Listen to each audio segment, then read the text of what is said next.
Ladies and gentlemen, welcome to the last and final day here for the Iesf Asian Championships, the road to WEC. And we're finally here in the playoffs, and I got a new face with me today. It's me, Nicer, once again, and joined here today by Gani.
There, of course, they're most notably from Mythic Seal, and then you have Cambodia. You know, the majority of their players are from See You Soon. And over on the other group, which we'll be watching later, I know you're already familiar with Indonesia, but then we also have Malaysia there, right? And for Malaysia, they are the team that gave Indonesia their loss. They gave them a sweep earlier on into the whole brackets and everything. So maybe they get their revenge if they make it to the grand final. But right now, I would say for Indonesia, Gani, the work's cut out for them. I know you probably have a lot to say about Indonesia as a team and everything and what you've seen. You know, there's some changes here, but Myanmar has looked pretty dang good, dude. They went 8-1 in terms of their games. They went 4-0 in their matches. They were undefeated. And I don't know, what do you think Indonesia needs to do to win this semifinals match and move forward? Because remember, if they don't win here, they are not going to the WEC. Either of these teams, Myanmar or Indonesia. So what do you think Indonesia needs to do to be able to beat Myanmar?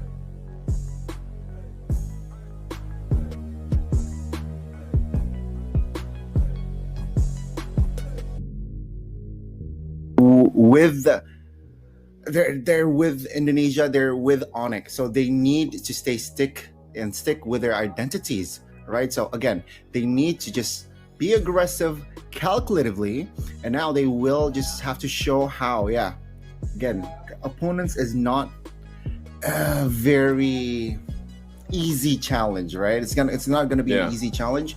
But yeah, with Suns, I feel like he needs to be that anchor in that mid lane, showing how. But yeah, I mean, before we talk about what they need to do, let's talk about the patches. After the big patch, it seems like teams or countries, they need to adapt very quickly, very adaptively as well. And it's showing. That's, I think, one of the factors why Indonesia lost against Malaysia the other day. Okay, you know, we can talk about the patch, we can talk about the teams, but we just got word that we are going to have to take a break here for, I know there's a lot of you guys waiting in the chat right now, waiting for the stream. But for you guys that are located in Indonesia, maybe you guys know too, there's some, technical things that need to be worked out here, because right now we need some more time, of course, for the players to get ready. Us here as casters in production, we're just waiting for the players, but unfortunately they're not ready just yet. So we are going to be taking a break. I can't even let you guys know how long of a break we're taking, but we're taking a break. So sit tight while things for the players get us situated, and then we will be back after this. Again, I'm Naisu, that's Gani, and hopefully we get to that action after the break.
All right, guys, welcome back from the shorter break. It was actually shorter than 7 minutes, so we're happy to hear. I think things got situated and everybody is ready to get mentioned. Earlier, he also dealt with what the team from Indonesia is dealing with. Yeah, but we're happy to have you here once again, and we can't wait to get this match started. It is, if you guys missed it, it's between Myanmar and Indonesia. This is a battle for the first slot to the WEC in Riyadh later this year. So that's to catch you guys up. If you also want to keep an eye on what's going on here or what has happened in the past throughout the group stage and everything else, you can go to iesf.gg, check out the brackets if you want and all the statistics we got to see. Because again, Myanmar, undefeated in their matches. They had one loss to Cambodia in a game anyway. They went 8-1 basically in the group stage.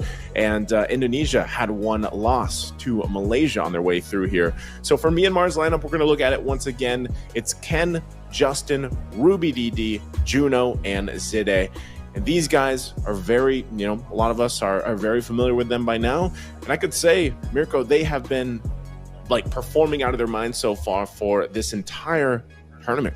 They've definitely practiced their minds out, right? And technically, when we're taking a look at this roster, it's a roster full of veterans. Well, at least for Ken, Justin, and RubyDD, especially RubyDD. This guy's been, at the forefront for Myanmar esports, for Mlbb in Myanmar for the longest time. I think M2 was really when he shined, right? That RubyDD combo as well. That's what we call it now. The Lunox combo, when you go in with the Chaos Flicker into the Brilliance, that's a RubyDD combo. He's kind of immortalized his name in Mlbb, and it's great to see that he's still here playing at the highest level of Mlbb. Now going up against Indonesia, I would say for the lineup of Indonesia, compared to RubyDD at least, right? They're actually inexperienced compared to RubyDD. RubyDD's been through so many different international tournaments, has been playing the game for so long. Meanwhile, for this team, we've seen them a lot. Like for Indonesia, later on we'll get to see the roster to see exactly who's playing. But again, RubyDD, what we've seen from the previous matches as well, he just understands the timing. He has that like kind of crazy old player instinct, Naisu? It's something with the old players, it's something with the veterans that we have in MLBB, where they just see the game a bit differently to everybody else. I think in Indonesia, it's got to be Lemon, he goes for like some wild engages, he has that vision for himself, but we're going to take a look at Indonesia's roster as well. Yep, Boots, Albert, CW, Sands, and Kibo. And I know this Boots has been popping up here, but it has been Mlbb playing for the lineup, and either way, honestly, if it was Boots, I'm sure, they would find some of the successes they've already had through this. And even taking it back yesterday, man, Indonesia had very strong games, very dominant games. And again, when we looked at it, it was Albert. I forgot what KDA he had. It was like 30 and something. I don't think he died, if I remember. He didn't die. He played the Nolan. And then what did he play the first Ling. game? 13 kills on Ling, signature. 16 kills on Nolan, right? Yeah, it was just insane. It was nasty. So I'm wondering if this happens here. We are jumping into the draft here, and if I could hit the clapping button, I would. I'm not streaming my own stream. So we're finally in the draft, game number 1. And this is once again a match to qualify for WEC. You can see this. Myanmar is going to go ahead and take out the Ling. And I'm sure either they kind of build the composition around possibly picking up a Nolan, or at least one of the assassins we've seen pop up time and time again. But just taking out the Ling is good enough. Because, man, have we seen Ken do pretty much the same, I would say almost the same performance that we saw with Albert yesterday. I think especially for Myanmar, right? It's about trying to force Indonesia into those utility picks for Albert, because it does feel like, even though Albert does pretty well as well on the utility, it's not as good as his assassins. And we got to see those assassins pulled off by Albert just yesterday. You mentioned it, the Ling and also the Nolan. Well played to him. So now with the chip and the Ling ban, that's actually an interesting first phase ban for blue side. Usually we see the chip banned out by red side, but for Indonesia, they're already really adjusting to the meta. They let the Roger go against Malaysia, and I think that will be the first and the last time Indonesia will let the Roger go if they're not on blue side. They can pick it up for themselves, obviously. Albert plays a mean Roger. Same goes for CW, but leaving it open, I don't know about that. The Sky Piercer is still a bit too crazy. I've been spamming Roger as well. You know, if you take a look at my rank games, my match history, it's just been Roger Brody, Roger Brody. I'm an SPA, certified SPA. You played him in the gold lane? Yeah, I still play him in the gold lane. I just wanted to see, right? Because personally, I still think he is stronger in the jungle. But in the gold lane, he's actually still pretty strong. He's an absolute lane bully. You go for the Master Assassin emblem setup as well. And it's still very, very good to dominate in lane. It's going to be the Fairness Man, though. So Lo Yi is up for grabs. Nolan as well, like you said earlier. Myanmar have the chance to take it away from Indonesia. If they take this away, Lo Yi being open, but I feel like so far throughout the entirety of Iesf, we've seen the struggle.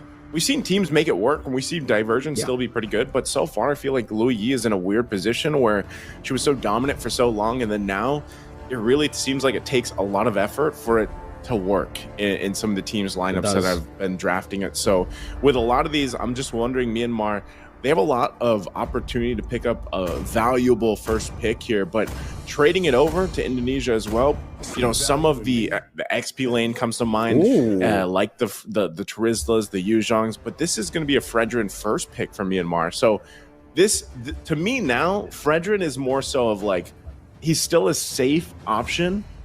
It's just I'm wondering too, like, how do you build this up? Because we have seen now Fredrin even struggle against these lord dances, and even early on. So response right now from Indonesia is going to be the Claude and the Farsa. What do you think Myanmar needs? Oh, I think right now they can go for something like a Yuzhong or a Terizla, right? The Terizla would be a good pickup to deny that strong side for Indonesia to play with, because technically with that Claude pick, they're already setting up for the weak side for Claude. They're setting up to go for the trio mid setup into the neutral objective battles, as usual, from what we've seen from most teams to take control of the early game. But another way to deal with this Farsa and the Claude could be the Yuzhong, right? You can go for Terizla to deny it and maybe set yourself up for an even better neutral objective take, or you can take the Yuzhong to bully the Farsa. But the thing is, it almost seems like Indonesia wants that to happen. With the Farsa first pick, super easy to counter it, super easy for you to go for the Yuzhong. And for Myanmar, they won't take that bait. They won't actually, you know, play into what Indonesia are trying to force them or force out from Myanmar. It's going to be the Lo Yi, like we mentioned earlier, still, even though it's not as prio as it used to be. It's not as crazy as it used to be. Teams and players who understand how to utilize the diversion will still be able to get a whole lot of value with it. We've seen it multiple times, even from Sans himself. 1 loss, 1 win. For Justin, have we seen a Lo Yi game for Justin? For Justin, I don't think so. I'm not sure if we have. I was going to pull it up while you were, might be his first. Talking about that. Might be his first that they bring it to play. I'm going to look here. It looks like no. I mean, he's mostly playing like the Kaditas, the Farsas, the games they've swept. Okay, he did play Lo Yi once. So he did play it once. They played it against an off-stream game that we didn't have on the live stream.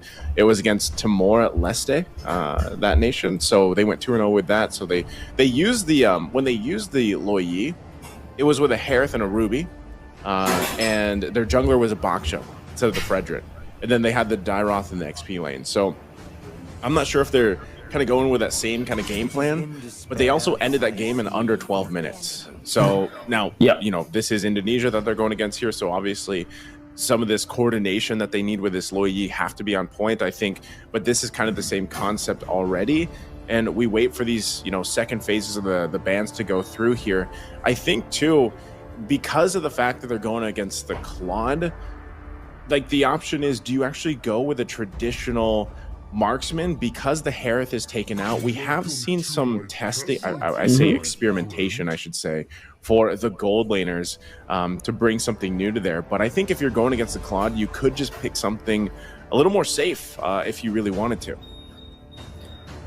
The Natan would be the safe option to go for, right? You can go for the Purify, you can go for the Flicker. I think any hero in the gold lane that can have that flexibility option to go for, you know, a lot of different spells would be great in this current meta, with so much dive being placed onto you, with so much damage already as well from Poke coming in from that far set too. But they will actually ban out the Arlet last. So again, maybe setting up for I think what do you think about that Arlet ban? Because me personally, looking at the Arlet, he's kind of a hero that isn't really that strong in lane, right? Like up against the Yuzong, up against the Terizla, it's a Terizla's lane to win. It's a Yuzong's lane to win as well. But when you pair in the Arlet together with this kind of composition, it makes sense. So it's more of a synergy ban, synergy deny ban, more than, you know, setting Lutpi up for success in that lane. Because if the Arlet gets to be picked up by Myanmar with the CC coming in from the Ruby, with the angles created by the diversion as well, and obviously the CC from the Loyi and the Fredrin, yeah, you're gonna get quite a bit of vengeances there, man. You know, almost a lot. Infinity amount of vengeances. But it is going to be the Edith pickup. Still a very, very big comfort pick here coming in for Keyboy. And what's great about this, the fact that they picked it up in the first phase, or in the first pick of the second phase, is because it's a good flex pick over to Lutpi. Keyboy can play it, Lutpi can play it. Both of them do really well on it, and it sets up for now them to get a counter matchup when they get to see what Myanmar go for. And also, just as a note, I think this Yuzong ban is still the portrait. This new portrait is for CC. I'm assuming. Okay, interesting, because as I was saying and looking at their old lineup from one of the games that they swept here, the Dairoth was a part of this lineup. You know, the Dairoth they played last time was picked up there with the Ruby and the Loyi. The difference, of course, this time is they have a Mozkov. Like I was saying, what is going to be that good matchup for the Claude in lane? At least with the Mozkov, you should be relatively okay to farm up pretty well, and you know that Claude overall presence in the game farms lanes really quickly, like later on using the Blazing Duet, and can join fights. So why not pick Mozkov? So at least you have the Spear of Destruction. You can hang out in the lane a little bit longer if you want to, and hopefully you land the Spear of Destruction. You can follow up with it. I think part of that too is, if they follow up with the Mozkov, they set up really well with the armor penetration from a Dairoth. But look at this. The Masha comes through, and we've seen teams, I think even Malaysia banned the Masha twice against Indonesia, because they know that it is devastating here in the hands of Lutpi. Especially with the Sky Piercer. We were talking about abusing the Sky Piercer on the Roger, on the Brody, but I think if you think Sky Piercer, right? Thunder Pierce definitely comes to mind. You know, there's already a Sky built there. You know, they are the Sky Kings. That's what we call them in Indonesia. And, you know, you get the Thunderclap with your ultimate. Masha fits to that, you know, Sky Piercer category so well. And I'm really interested to see how Lutpi plays this Masha, because it's so weird for Lutpi. We didn't get to see it for the most part in the regular season of MPL Indonesia, and we didn't even get to see it for the most part in the playoffs. He started picking it up after losing to Luke, you know, an opponent of his who plays the Masha a whole lot. So the fact that Lutpi, now he's added a hero that he wasn't comfortable on to his arsenal and making it a prio pick for himself, making it a power pick, it's really impressive. Well, we're going to find out here, ladies and gentlemen. Welcome to the match. It's a best of 3 between Myanmar and Indonesia to secure a slot, the first one to the grand final, of course, later on, but more so for the WEC in Riyadh for 2024. It starts here in this best of 3. We saw both lineups. We talked about it quite extensively, and once we get a look also at the emblems, I'm not sure if anything stuck out just yet. It is Ken rolling with the Impure Rage. I like the fact that Fredrin is still versatile enough to pick like 3 different emblem sets, maybe 4, you know, and kind of play around with that. Also, there's a whole lot of lethal ignitions here.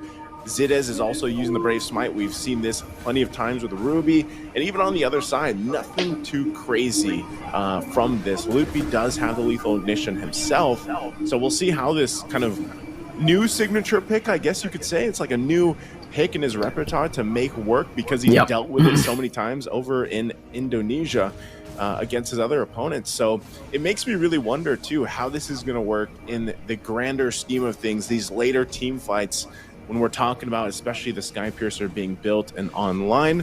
And so for now, neither teams are really going to be pushing the momentum just yet. I think with these lineups for both of them, you just want to wait for the turtle. But it looks like Albert already going to go in, but just visiting, you know. I mean, really, you can't get this kill that you're looking for, but everybody needs to get these level 4s before this fight does become, before it does break out for that first turtle. So right now, we're still waiting for this last enemy minion to go ahead, and just look at the attention here. They might try to go for something, you know, try to pull like a cheeky move up top, but turtle's up. And with that, RubyDD doesn't have the level 4 just yet, so they'll wait. Sans also waiting, so it's up to Ken. Go ahead and stall out that turtle, start it up. But look at Indonesia also getting in position here. For Myanmar so far, Ken holding on to that turtle. Albert pops in a shield unity. Keyboy looking for an angle now of that onward. You can see that Albert will go for the shield unity onto Zide. There's gonna be the feather airstrike as well as the onward to get a claim for his blood. Albert winning on the retreat battle, but in the back it's gonna be RubyDD who claims the kill on the Sans. But Lupi flickers forward now and just goes in for the last 2 scratches to get the trade in favor of Indonesia. Keyboy continuing with the onward and the Earth Shatter, knocking Ken up, doing some damage, and he does have the Primal Wrath, so he can try to go for a little bit more damage here. It is going to be the Appraiser's Wrath forcing him out. He will be able to onward backwards again, just buying some time. Finally gets that Primal Wrath off. But yeah, early on, a win for Indo. Yep, Keyboy knew. You know, he's like, I can stay here and just be annoying for a while because I have Primal Wrath. And yeah, they came out on top of that whole exchange. Oh, mid lane. Great pickup on the Sans by Zide with the flicker into the I'm Offended, straight into the follow-up coming in from Myanmar. Well played to equalize the kills. On the board, diversion into the bottom lane. Doesn't have the I'm Offended though, so really no threat of taking CW down, not just yet. Yeah, it was a good idea, like send the package, you know, type thing. Here we go. I was going to talk about the items because that whole exchange, how it happened. We might not get a chance though. Earth Shatter. Onward not connecting earlier. Shield unity locking her down. Dozide to be able to pop into I'm Offended, but will fall to the Puissance as Juno in the bottom lane will still be able to use the Abyss Walker and the Spear of Destruction as well to try to defend and clear out these minion waves from pushing into that turret. Okay. You know, I wanted to get a chance to talk about the items, but it looks like Indonesia just wants to keep fighting. Another feather airstrike, no thunderclap just yet. Lippy decides to use it to try to go for that execute, and Sans will still be able to claim that kill up top. All right, so Indonesia finding picks where they can. They might just go for another. Juno gonna be fine. Gets out of there with a walker. But so this is the thing, man. Like with the lead that Indonesia has gotten themselves. Oh no, Albert, is he gonna be in trouble? Taking a whole lot of damage. A chain CC as well, but a good Earth Shatter from Keyboy now to go for the re-engage. Sans follows up as well. That's going to be a blazing duet from CW as he pops in a Purify to get out of the Dispersion CC and now goes back to the Battle Mirror image onto the turtle. Second turtle of the game, Albert on a diversion. Trying to give Ken a little bit of an angle. Spear of Destruction, but Albert just secures it with a Retribution. CW, no Purify, going to be caught on the flanks, and Myanmar will be able to get a trade off for that turtle. It's a kill onto the gold lane. Okay, maybe we get a chance now. Let's look at it real quick before Ken starts a fight. But first items kind of falling into place already. You got a Corrosion Scythe here for Juno. He's going to need a little more time to build up because the same thing is there for CW, and he's on to his second item. With that too, Sky Piercer already being locked in for Loopy. That first item, that rush, is exactly what we were thinking about for the Masha, and that can be quite devastating. You got the wings already picked up by Sans, helps with that little bit of shielding and a little bit more mobility that already Farsa has a ton of. So with this, you know, this early game kind of advantage that Indonesia was able to get themselves gives them this upper hand, plus the defensive items they've already locked in. Still looking to get some of these first ones locked in. Oh, Albert, this is what I'm saying. He's quite tanky, even with the Baksha. So the classic matchup between the Fredrin. What? Oh, wow, Loopy. That's the Thunderclap Pierce. We were talking about the Sky Piercer, the Thunder Pierce, we might as well call it now, with how he's able to utilize the Masha. But remember, during the rosters, you know, when we're talking, looking at the lineups, we were talking about how RubyDD has so much more experience compared to some of the members from Indonesia, and especially his lane opponent. Lutfi's a rookie in MPL ID in Indonesia, and he just got a solo kill against a legend. Man, right now, they're just playing with these timings that they have on you know, especially the different lanes, but Loopy, especially with that Sky Piercer, like we were talking about, you know, and we know, hold on, Keyboy diversion? Okay, it's gonna be Keyboy caught in, and that's gonna be everything in the kitchen sink. Keyboy still able to flicker out to safety, but the Spirit of Destruction and the follow-up from RubyDD as he flickers in will be able to catch Keyboy and take him down in the 6th minute of the game. Straight for the turtle, the final one of this game to spawn back into the Land of Dawn. Straight onto it though, it's gonna be Ken and RubyDD. Albert is looking for an angle to perhaps go for it. Pops into Poissons, hovers over the turtle, goes in for the Retribution, but it's still gonna be Ken who wins it out in the end. And that's the first Turtle on the board for Myanmar, technically. Shield Unity, Feather Airstrike, catching Zide as he flickers out with the Don't Run Wolf King. CW jumps in with the lazy Duet, gets caught by him offended, but will be able to take him down as he goes back towards that battle mirror image. Looking for the flicker only onto the wall, though, loses that 1 HP bar and gets to reset on the Thunderclap, but is not in range to go for that Thunderclap. Now another diversion. Lutpi gonna be caught by the taunt again. Lutpi taunted up and locked down by the Spear of Misery. Justin gets rid of him. That's gonna be a good dodge by Keyboy, sidestepping away from the Praisers Rattles. Now it's gonna be the re-engage coming down onto Myanmar. Ken looking for the damage, but Keyboy will out-sustain the Fredrid, and the Feather Airstrike gets popped in. The last one doesn't connect, but the flicker does. Gila Sans continuing on the Farsa. Oh my goodness. I think that's all it's going to be, is just clash after clash and team fights, because so far that's what both these teams have wanted to do. And actually, when you watch them through the group stage and we talked about exactly how this new patch, these new items, has changed the course of the game, this is the highlight. Like, these are the ways, the play styles that these teams have. They've been known for before, and now it's even more so. And Albert gonna battle out with Ken, and it looks like they're gonna go for it. Yeah, Albert did actually steal that away. Another Feather Airstrike as well. Ruby DD gonna be knocked up by Keyboy, and just with those shields thrown out, Albert will be able to take him down. In the mid lane, Team Lutpi wanted to go for that turret. CW will be able to get the tier 2 up top for free. However, no, not for free. Juno, good maneuvers to look for trades on the map. Wow. Okay. So again, Indonesia will still hold on to the lead that they've got themselves up to this point. They are furthering it a little bit more. And even when Myanmar, they've been making actually pretty good positioning plays with Justin utilizing that diversion. It's just unfortunate because they're kind of, the item disparity or the economy lack here is really what's showing in some of these skirmishes and team fights. And so as they get ready for this Lord here, I think it's still a little tough for Myanmar to actually approach this fight because they're outgunned and out-itemed. Even with a good diversion play, if they can catch out a key target, which could be Sans, could be CW, then they might have the upper hand. Then they have to deal with Lutpi, especially on this Masha, like we said, with the Skypiercer already and other items locked in. So with that, Myanmar will actually go ahead and try to dance this off, it looks like. But even with Keyboy, early immortality picked up. He has the Primal Wrath still available as well. The placement and positioning here for Indonesia is really what's going to kind of set this apart. And that with the lead they have, look how front forward they can be. They can actually dominate this side of this Lord, zoning out the members of Myanmar. You have to wait, because Ruby DD, where is he going to enter from? But fourth of the health. Ken's all alone. Chain CC'd. Albert going to be able to pick up the Lord for free. Ken be melted down. Lutpi walking forward. CW with a battle mirror image aggressively as well to the fronts. But Indonesia will just be happy with that trade. No contest for Myanmar.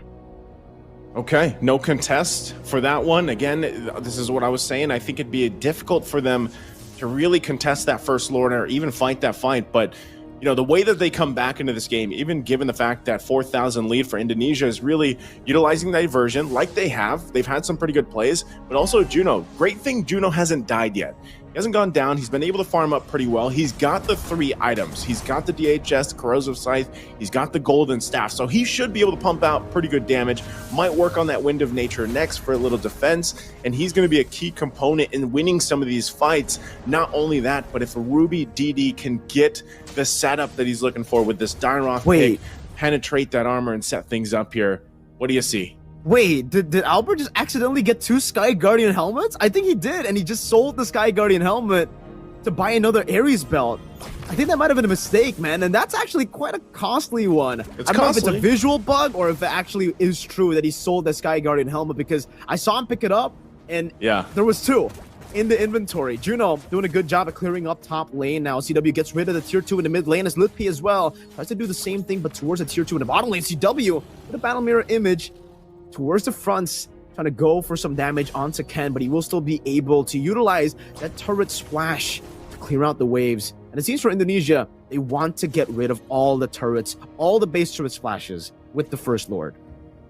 Yeah, that's probably the best that they can do for now. Wow. Even with the lead that they have, they still have to respect the fact that, like I said, setup potential from Myanmar is actually pretty good, and Juno hasn't died, and because he has the 3 items that he really needs to lock in, he doesn't have to worry so much about having the Wind of Nature just yet, as long as they're on the defense. Once they start kind of pressing forward a little bit, obviously Juno's going to want some of that defensive, but right now hold on, Ken should be fine, gets thrown up into the air. This is all the battle for the orange, though. Okay, that's a shield unit as well. Now into the Earth Shatter as he gets the stun down. Ken will be knocked back again with the Onward. They go for a flying on the sounds, but he's still able to survive right now. The Feather Airstrike popped in, but gets caught by the Petrify as they look for Justin now, who's going to be completely isolated. Lippy with another Thunderclap, and you might as well call it the Thunder Piercer, because that's what it is on the Masha. Your HP bar just disappears whenever he goes for that Thunderclap. Albert and Keyboy zoning Zide and Ruby DD. None of the backliners alive for Myanmar. Indonesia can go for the end right now. Battle Mirror Image, that's going to be the Onward to cancel out any sort of re-engage from Zide. Ruby DD all alone. They're going to go straight for it. Luppy again with the Thunderclap and the Sky Piercer to assassinate Ruby DD to claim game number 1 for Indonesia. Man, oh man. I jokingly called it the Thunder Pierce in the draft. Turns out you're right. That was exactly what it was, bro. Like, my goodness, does that combination work out so well? This was great to see. It was very enjoying to see that on the Masha. I just don't know how long we're going to be able to enjoy this. Like, I feel like there's some changes coming up for the Sky Piercer. I feel there's going to be a hot fix. I feel like there's going to be a hot fix, too. There has to be, because so maybe far... even just tomorrow. Maybe, because my goodness. And at the same time, when this was locked in, I think even you for yourself, like, you know this very well. You know, you knew that this was going to be a good game here for Lutfi on this Masha pick, and it proved it. And it was very difficult for Ruby DD to do anything on the Dairoth. You know, we're going to look at the highlights here in just a second, but you'll see what I'm talking about. Indonesia also did a really good job at just starting a little bit slow in the early game, but once they got to the objectives and they controlled this portion of the game, they never let go. I mean, even with this exchange, you're already seeing Loopy start this road to domination on the Masha, and you know, it was good attempts, good plays from Myanmar in the early game, trying to utilize the diversion, utilize the fact that they have a ton of CC with Zidez on this Ruby pick. But I think overall, just the amount of plays that Indonesia was able to make quickly across the map and not have a Lui on their side was a really telling tell for them. I mean, even this, like I said, burst damage, whenever you have the Farsa locked in, is crazy already early game, because you don't really have the defensive magic items that you need to deal with the Feathered Airstrike. You throw in the Masha on top of it, and it gets super tough to deal with in terms of surviving that. This was a great diversion, by the way. I like to see that use, but then again, even with it, they do get CW, but still the fight, that's it. That's all they could do. They get one body. Look at this. Look at the damage. This is what we're talking about. Ruby DD gets chased down. Here's Loopy. Boom. 9999. Sky Piercer Thunderclap, right? So with that, like I said, diversions were pretty good for Myanmar, but once that's gone, then what is your next play if you're Myanmar? Are you able to go toe-to-toe with the lead that Indonesia was having? Because even at this point in the game, 7 minutes in, it was nothing crazy. The lead wasn't anything out of control just yet, but with punishing plays like this and good just timing from, you know, ultimates like the Blazing Duet, the Feathered Airstrike, and even just the setup potential from Indonesia's lineup really helped them out. Myanmar was in this game, I would say, even at this point in the game, but slowly but surely it slipped out of their hands. And when we get to eventually that first Lord, that's really where it got just kind of snowballed in favor of Indonesia. Great flicker play from Sans, very, you know, key style of him to do on this Farsa. Like I said, he's picked it up a couple times to the group stages and has had phenomenal performances so far. And even Albert on this Baksha almost played like an assassin. He was everywhere. Whether he got 2 Guardian helmets or not, he was everywhere he needed to be on the Baksha, played it very well. And this is what you want to do when you see a Fredrin across from you. The Fredrin was first picked for Myanmar, and they played into it really well by just picking up a Baksha. Nothing too fancy. Honestly, when you look at this game, Indonesia didn't do anything too fancy. It was very foundational skills. The Masha was probably the most fancy thing about it, just because it's such a glass cannon, you know, with the Sky Piercer rush. But everything was very fundamental here from Indonesia, and it got them that win in a very quick fashion, 12-30 on this, and with a pretty big lead too. And things kind of, like I said, with the draft they had, it just fell into place for them really well here. The damage that you got to see just pumped out from Lutfi, an XP laner on a Masha, is what makes it so scary. Like, Lutfi out-damaged the gold lane and the mid lane.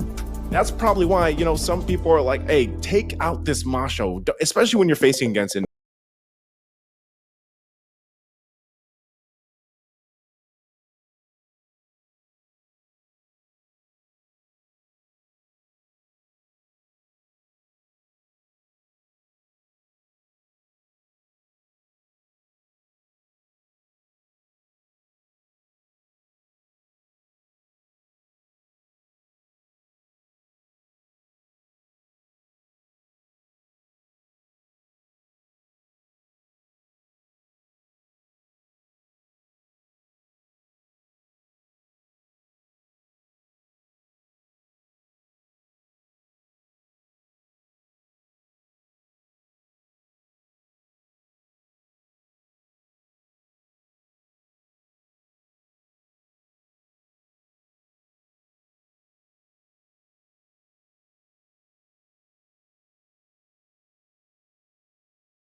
about it earlier, like what was the Indonesian on-stream, the live stream game was the fastest.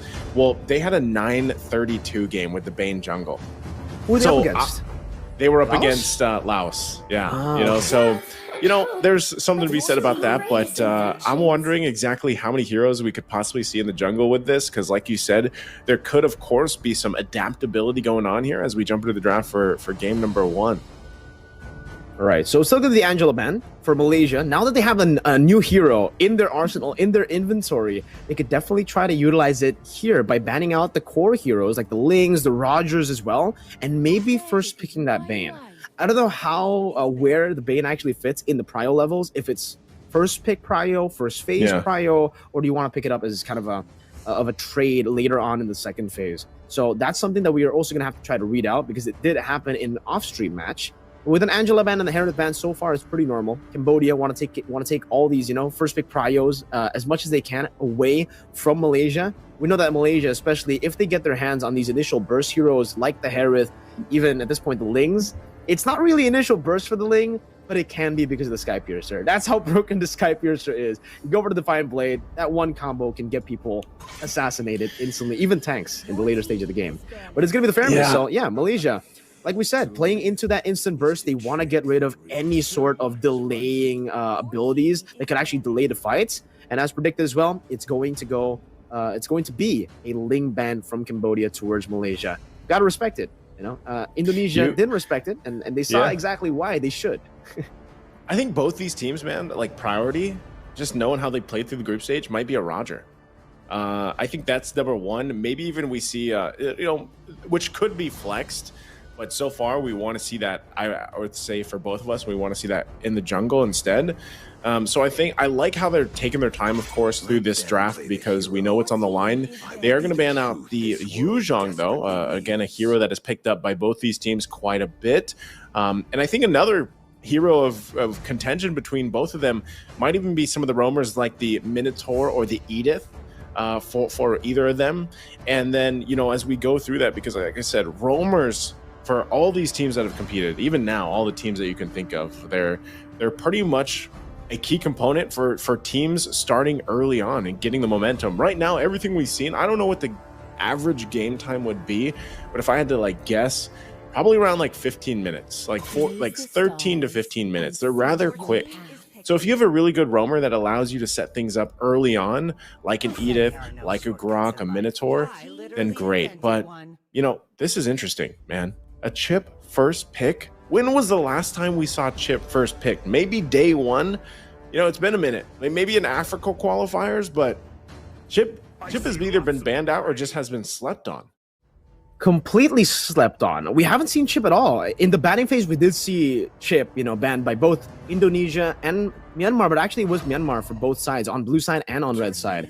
But it does seem like for Malaysia, at least, for Yoms, he has that vibe around him that he can actually make the Chip work, right? Because he's a very, very aggressive. Even saying that, Yoms is a very aggressive roamer sounds wrong, because it feels like it's an understatement. Because if there's a word over aggressive, that's even over and over aggressive, then that would be the word I would use to describe Yoms. A super duper crazy aggression level would be how you can describe Yums. And yeah, with the Chip, it makes sense for Malaysia as well. If they want to go for the instant burst, like we mentioned earlier, it would be really good to have someone with the global presence, and that's why it actually worked so well for them against Indonesia. Not with the Chip though, it was with a Moskov. They had the global presence, right as I say it on cue, they go for the Moskov as well. So double the global presence, double the activeness all around the map. And my question now is for Malaysia, maybe we haven't been seeing a whole lot of these global presence heroes work too well. Is it because of the commitments onto the neutral objectives, right? Because technically for the Moskov, it's great. You can participate in a lot of these fights, you can stay active, but you need to land your ability. If you don't land your ability, you're kind of forced into the bottom lane, you're kind of forced into the split push, you're giving a massive advantage to the opposing team. And in this particular case as well, it's not really a good matchup for the Moskov up against the Roger. Where will the Chip fit in? How will the Chip fit in? Because for Cambodia, it feels like, at least for the Asian regional qualifiers, Chip hasn't been super prio, and whenever it has been picked up, we haven't really seen a convincing Chip play. I trust Yums, but also I don't trust Chip. Yeah, I don't know, man. And even with all that, like I'm glad you really talked about the chip here, because that's something we just haven't seen. It's almost like the Luyi, like you said, in the same position where it's like it's just fallen off for some reason, and teams have been struggling to make it work. And part of that also could be just we're not getting to the natural like late game stages of games that we're used to seeing, where you know those big ultimates really do cause a lot of issues later in the portion of the game. So it was Cambodia, by the way, that picked up the heroes that I was really talking about too. The Edith is locked in. They got themselves the Roger. Now they have the Terizla, which again, it was Malaysia that banned out the Yuzhong. So, you know, they have a solid choice already for the first phase for Cambodia, and they actually have a lot of room to move around with this. Still in their mid lane option, yeah, Navaria was banned out, but I think Cambodia, they could even take up a Farsa if they wanted to, or one of these higher damage, you know, options for the mid lane. Even Valentina still, oh no, sorry, Valentina's taken, so they have to kind of have a response to that. I think the gamble with Farsa anytime you have a Valentina across from you is like, do you want to give up another, like, do you also want to give up the Feathered Airstrike? Because then you're fighting, you know, fire with fire, basically. So that's something that Cambodia has to deal with in terms of like, what do they want to round this lineup out? It's a good, solid choice to ban out multiple assassins, you know, because they don't want to deal with the amount of snowball potential that can happen here, like we saw, you know, throughout their performance for Malaysia. And there you go. Last ban is actually interesting. It's Kadita here. Respecting a lot of the initial burst that could actually be utilized by Cambodia as well, because with their composition, it already does one thing really well, which is locking you down. They have a penalty zone, they have the onward Earth Shatter, and obviously the Primal Rat that can pop in the immobility field. So for Cambodia, it really looks like they want to be the ones utilizing what Malaysia did to Indonesia. They want to force these fights to go in one way, which is straight into that dive, straight into that skirmish, locking them down and letting the backline just deal damage. But now my question is, with the Navaria and the Kadita banned out, what's going to be the choice for Ra in the mid lane?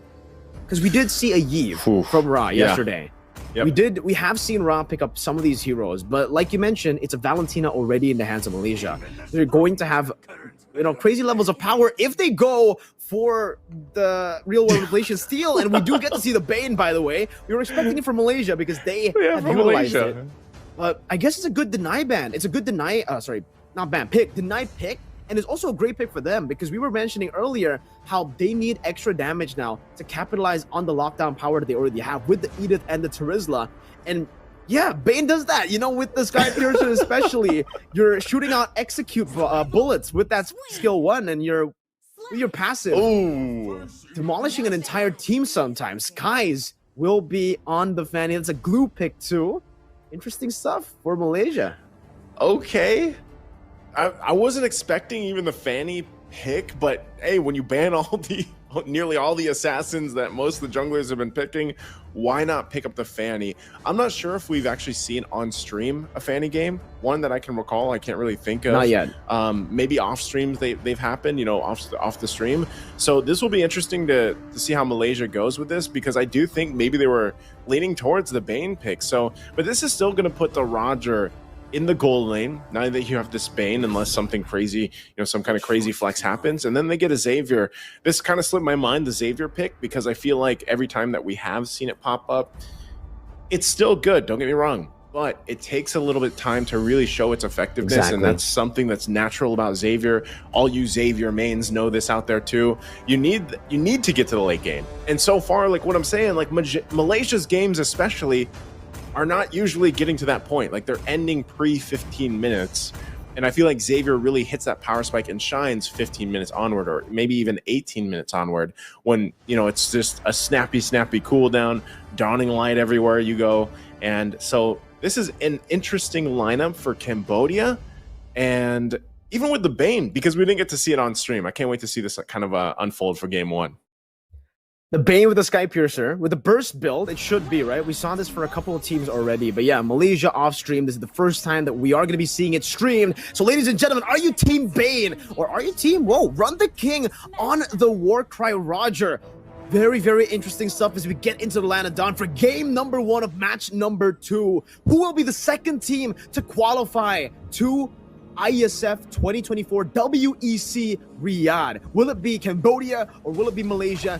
Leave your predictions in the live chat right now. First blood, what? What happened? Sorry, Felix is not sorry about that. Gets the first blood and is going to force Goges back too. Boxing just staying here. Now Goges is actually in a very bad situation. He's going to have to go back unless they just trap him under the turret. It looks like they're going to do just that. So interesting. First blood already. Here we go. We're going to take a look. This one's not a replay now, but yeah, just look at this. Like, what happened? That's the Cambodian aggression that we were expecting all the way from the start of the game. I guess just the understanding that they would actually have more pressure when it comes to the early fight. Stormy? Oh, again, in the mid lane, Stormy. Boxing is... did I not say that the Iesf has been just performing like crazy? But look at the Fanny damage. It's going to be there under the turret. And Skies will go and get this kill, putting Malaysia on the board now. At least finding an answer to what I was saying. You know, Boxing is being a threat here on the Iesf. Well played, right? Because it's already very uncharacteristic for Malaysia, or maybe it is characteristic. Very aggression at the start. It's just Cambodia know how to go up against an aggressive team because they themselves are an aggressive team. Maybe for Cambodia, it's about them just looking in the mirror and seeing, oh, Malaysia plays the same way. It's just us, but in a different flag, with a different composition here. And this lead that Felix has, by the way, in the bottom lane, when there's another skirmish, Edith. Another skirmish, all for the resources. As you were saying, the lead that he has. Yeah, it's a big lead that the Terizla has in the bottom lane. He will be able to get level 4 first. So Lucas on this Bane will actually have a very, very good time. Yums is still level 2. Yeah, again, Deadliest Catch. Look at the damage coming out from it. It is going to be Boxing that gets the kill, but man, Deadliest Catch. Deadly damage, and that's going to get them the turtle as well as Lucas swoops in. Now they're going to fight it out. Oh, the lockdown is on point from Sorry, I'm Felix as he uses the penalty zone to even catch Skies. Huge win for Cambodia. You can have Sorry in your name, but it didn't look like he was sorry at all. For the 2-3 kills that he gets all the way from the start of the game, Cambodia starting things off really, really strong, and now utilizing the strength in the top side again. Ooh. Again, the top side, Lolil gonna be in trouble. Couple hits away, but won't be able to get the kill, and now Yums joins the fight. Darling Light gonna find Lolil. Couldn't escape that one, but now Skies punishes. Will pick up the Sky Piercer on top of it, but Malaysia still dragging behind a little bit here. Man, Cambodia, this is the pace we were talking about. We were expecting Cambodia to be the aggressors, and we do see that here. We get to see the replay again as to what happened. Yums, we were talking about how he's super duper crazy aggressive. That was a term I think that we, agreed upon in the drafts. And we do see that, but now it's just wrong in terms of the timing there. He went in when he was level 2, and for the rest of the team as well, knowing that Gojes is at level 4, your roamer just died, there was no reason for them to really go for that skirmish. Sky is losing out on a whole lot of momentum, and here, not even able to deal a lot of damage on Lucas. Time and time again, the combination into the Deadly Catch. Penalty zone going to be used as well. Spirit of Destruction was there, so they're going to fight it out. Cambodia losing Lucas in the exchange, and now still going. Dawning Light going to find Skies. They find another target. The shortcut was already used as they come back through. Boxing will fall in Malaysia, firing back. Could possibly still be looking for more. Sorry, I'm Felix holding down the front side, has the body of Smith and the healing, and he's going to be just fine again. This Terizla is going to be troublesome, and now the top side looks like they ran a little bit further. Run the King trying to run away here, going to get locked down under the turret, but will take one with him as Yums falls as well. Turtle's now up here. Cambodia ready to fight it out against Malaysia for it, but it looks like they control this side unless Skies could go in. He can't get the turtle. Was trying to get the retribution off, but won't be there in time. It did make him panic though, right? Because it did seem like, for Boxy at least, he was able to be the one to get the turtle. And that will be at least some resources given to the wrong member. So Lucas won't be able to fully snowball. But still, with 2 turtles at the start of the game, with this kind of composition, you expect Cambodia to be able to utilize this with just invading, I would say, up against the Fanny. You want to try to threaten the purple buff takes a few of these times, especially considering the Fanny's behind and not at the optimal state, but still he's doing okay. It's not horrible for the Fanny. He was able to pick 3 kills up. Dying twice is still quite okay at this stage of the game. He already has a Sky Piercer, and for Cambodia now they have to try to lock Skies down in his own jungle. If they can go for the purple buff steal, that would give them such an easy road in the mid game, and the mid game is definitely the stage of the game that they want to utilize most with this kind of composition. And personally for me, if I take a look at Cambodia here, I have to, again, talk about the pattern, run the king. Whoa! Run the king, oh, he jumps back with the Lycan bounce, he could have lived. But he ends up getting killed anyway. That's a tough situation to be in now in the bottom side. Once again in the jungle, Lucas using the deadliest catch to try to escape. Looks like it's going to be enough. The shortcut goes down. Sky's trying to possibly enter from the backside there. Sorry on Felix, luckily there. Look at Sky's on the map. I don't think he's going to be able to actually find his entry point he was looking for, because they're ready to play defensively on this, but he's still going to be planted. There he goes down in the mid lane and will escape. But Malaysia, I'd say they're still doing pretty good at keeping things even, but now the revenge. Cambodia will go on the top side. Lolio could be in trouble. The flicker from boxing, but he flickers out. Lolio can't escape the last fish there from the deadliest catch, and Yumes will go ahead and flicker out of the dawning light, surviving a little bit longer. Turtle now up though. Malaysia, just as I was saying, doing pretty good, staying together. We'll lose a couple key battles here, and once again, Primal Wrath going to be used into the dawning line on Stormy, forcing him back, and Run the King, making him run for his life. Will get the flicker out, so Cambodia will now secure themselves the third turtle of the game. 3 neutral objectives, but if you take a look at the gold lead, it's only just about 1,000. It's creeping up at that 2,000 mark for the gold lead, but this is not really going to be that good for Cambodia, at least at this stage of the game. They would want to have a bigger lead, especially considering they started the game off with an amazing snowball. Maybe getting that, onward again. Oh. Again, going to be utilized. Just trying to hold down this bottom side, but they also get the split out. So Cambodia, and you're starting to see things kind of really fall into place for Ra, your big daddy, on this pick, this Xavier pick, like we said, scaling up pretty good this early on in the game with the kind of lead that they've managed to get. Okay, so again, if we take a look at the lead on paper, if you just take a look at Cambodia's composition, it's not really that good. They want to be a little bit safer with a bigger lead at this point of the game. But then you take a look at the Xavier, right? And you can think to yourself, hey, yeah, no problem. They have a Bane, they have a Xavier. Even if it goes to the late game, the Bane's going to be a big problem. The Xavier is going to be an even bigger problem. And the fact that Lucas is already so tanky means that they want to go for these skirmishes. This is a timer to go for it. And they got a turret. Just run it down. Just run it down mid, get the turrets, get the resources, just pushing everybody out. Shortcut going to be used. They might be forced to fight here. Onward goes in. Earth Shatter not going to find the connection they're looking for, but in the backside, once again, Lolio going to be in trouble. Lucas will get the kill. Split already used with 3 members down for Malaysia. Dawning Light already committed as well from Cambodia. Run. Is he actually going to force this in? Stormy has the penalty zone, and Yume's now going to be the target, but they won't follow up through. They want to get that tier 2 in the mid, but Cambodia just coming out swinging in game number 1. That was just so forced by Malaysia, man. The fact that Yums already went in, popped in the shortcut, was able to get some members to rotate back into the teleport. They were already able to force out Ra to flicker out, just based on just with the shortcut alone.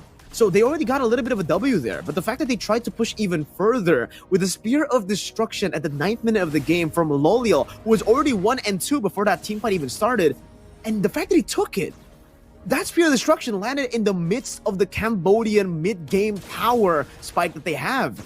And he took it. That was an interesting play from Loliel. One that I'm not a fan of. And you can definitely see now Cambodia with a 4,000 gold lead, they're going to go and force the issue. Once again, Lord here for the taking, and it's going to be Lucas that secures it. They might be forced to fight. The shortcut already dropped down. Yume's going to be in trouble as Run the King will get another notch on the kill list. Meanwhile, Lolio does get that push in the bottom side, but at what cost as Cambodia furthers their lead, and now the Lord in the mid lane. It's well played to Cambodia, obviously, right? They're doing so many of the correct things. They're able to punish every single mistake, even the minor mistakes coming in from Malaysia. But also for Malaysia, this is a completely different team. The number 1 of each group, Group A and Group B. Myanmar in Group A in that match number 1. We were talking about how it was just weird to see Myanmar play in a different way. And now it's happening to Malaysia as Cambodia continue the siege. Oh, the siege, the penalty zone already dropped under the turret. They're going to be forced to fight once again. And look at Sarion Felix jumping to the backside, just decimating Malaysia. Only Skies left alone and also Gojes, but I don't think it's going to be enough as the Lord makes its way to the base and they focus it down. And Cambodia will take first blood in the best of 3 series against Malaysia. 10 minutes and 30 seconds. We saw in game 2, Indonesia, Myanmar, we were already surprised with a 10-minute and 50-second game. Cambodia, the overwhelming underdogs coming into this match, you know, with Malaysia beating Indonesia in the group stages, not dropping in a single game in their groups, and making it here with all the hype in the world. We expected that kind of performance from Malaysia. Yeah. We did say that Cambodia definitely could make the adjustments, you know, the necessary adjustments from their performances in the group stages against Myanmar and also against Thailand, because again, technically for the mistakes that they made in the group stages, it is very, very easy to adjust from that. It was just the discipline. They were already winning in the early game. They already had an amazing plan in every single game, in every single early game, because they were always able to at least get the first few neutral objectives, or even if they don't, get the team fights. And all the way from the start, Malaysia were just playing with too much aggression. You love to see Malaysian aggression, but at this point, right, like with their composition, they have to respect that Cambodia actually have a lot of early game power themselves. The fact that they invaded up against a Terizla, we already know that the Terizla is a really, really good level 1 pick. You technically have 3 abilities at level 1. You have 3 swings of that skill too. And yet they still tried to go for that. They thought that their base damage would be enough. But even then, if you made those mistakes in the early game, usually we would see teams adjust and plan for the next skirmish. What Malaysia did was, nah, you know what? Let's try to do that again. They went in. Yums, level 2. Gojes was level 3. They had no chance to commit and to even contest that the first turtle of the game. But yet they did. They forced it out. It did not work out for them, and the snowball just kept on growing for Cambodia. But luckily for Malaysia, you know, they were able to go in for some of these big fights to actually turn the game around once again. They were able, I wouldn't say it's like a full turnaround, but it's almost like a half turn, right? Because they were able to lower the goal lead from a 2,000, 3,000 goal lead, as you can see from the 4th minute of the game, down to just a 2,000 goal lead, so 1,000 goal lead at this point of the game here. You can see that Malaysia goal just climbing back up as they get a lot of these skirmishes. But again, they decide to go for these skirmishes in a very like unique way. There were some mistakes also, by the way, for Run the King, you know, that like and pounce that actually he could have escaped, like you mentioned, Nicer, during the play-by-play of this moment. But this was the biggest mistake that Malaysia made. And it was literally just mistakes over mistakes, and just both of them reacting to these mistakes. Because, I'm sorry, but an 8-minute 1 and 2 Moskov will never be able to win in that team fight. There is no way that would have worked out. I'm trying to find a reason as to why he did that, and it's just a pure mistake. That was just a big blunder. Because, again, it just made no sense to go in like that. And in the end, they, again, just tried to 50-50 it for some reason. Technically, with their composition, okay, never mind. Not for some reason. This is a very, very logical reason. They have a composition that doesn't do too well, especially when it comes to wave clear. At this point, they're kind of forced to fight. But, hey, Cambodia, they took the game. Very, very good stuff from them. As we will have to just see the adjustment from Malaysia in game number 2. Cambodia also stayed very, very disciplined, by the way, utilizing all of their leads, all their advantages early on. And you can see from the damage from the XPM, GPM, or just the goal here, the total healing as well, the Cambodia took everything. Skies was doing pretty well. And we were talking about how, you know, for Cambodia, maybe the next thing that they need to look out for is how to shut down Skies. But even then, they didn't do it. And Skies just always try to go into the back, gets canceled by a lot of these abilities. And I have to say, the Deadly Catch is a very, very good tool to counter the Fanny. You jump in, and now it's not the old Fanny, where you can actually use the cables and go through even CC. Now if you get CC, that cable gets canceled, and that's where we saw the big weakness from Malaysia, always just going in, never really respecting any of these disengage tools coming in from Cambodia. Yeah, I think the idea for it, even the Fanny, when we saw it in the draft, it was kind of like, well, they went and Cambodia banned out all of these assassin heroes, and maybe it was just something where like they wanted to take the risk by picking up the Fanny. I think Fanny is still, even though this is like the rise again of assassins in the jungle and everything, I think Fanny is still very difficult to pull off, and only certain players can really pull off a good Fanny game. You know, I think that's a big part of it, and something that a lot of teams are going to have to kind of consider if they want to go that assassin route. You can already see it here too. Ra, your big daddy, gets player of the match here again. Just a great performance from him, and something that I was saying, like you need time to build up, right? You need time to scale up here on this Xavier pick. But this, I don't know, this game, he doesn't even have that many like crazy items or anything. He's just got the enchanted talisman and the lightning truncheon. He's got one glove, right? He's got some adaptive attack and a little magic damage there too, and some cooldown reduction. But that's all he needed, man. Yeah. Like a lot of the times he was just laying down the Mystic Fields, landing the Dawning Lights. It was on point every single time. And I think obviously if you got to a lot later portion of the game, then it would have been way more devastating. But like with this and the way things are kind of unfolding, and the way that Sariam Felix started the game for Cambodia was a very key component for them winning this game as fast as they did against a team like we were saying with Malaysia. Like we know Malaysia defeated Indonesia earlier in the group stages. Like what happened here for them? Because for me, Cambodia just completely demolished them here in game one. That's why I was saying, you know, at least before the drafts, when we got to the match card, I was already saying that, okay, so on paper, theoretically, Malaysia are just the heavy favorites coming into this matchup. And I think that should be the case. They were able to top their group, beating Indonesia 2-0, having a stellar performance in their group stage, and coming into this with all the momentum in the world. Because again, for this lineup at least, even in their own, domestic league, they haven't lost a single match.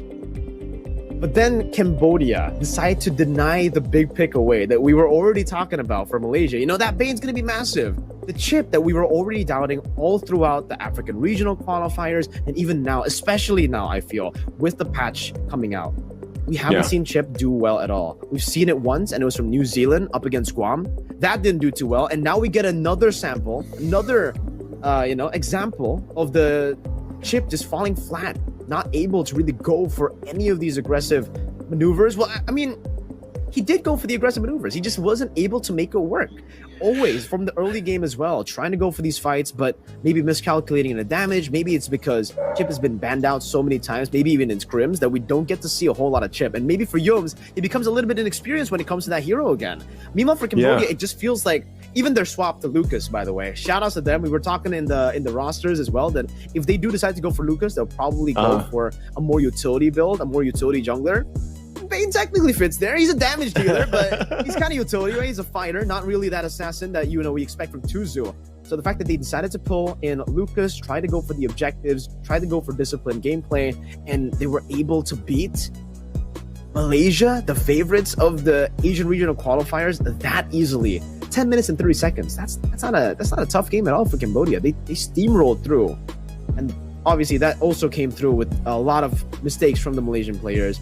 Mainly the fight in the mid lane. Shortcut used up, still trying to force it. Spear of Destruction, 8th minute, 1-2 Moskov that probably didn't even have DHS yet. It's probably just Corrosion Scythe and the Golden Staff. Jumping into 4. 4 snowbally beefy boys. Nice. I think that's when you're like, oops. Oops. That's a big oof, not an oops, right?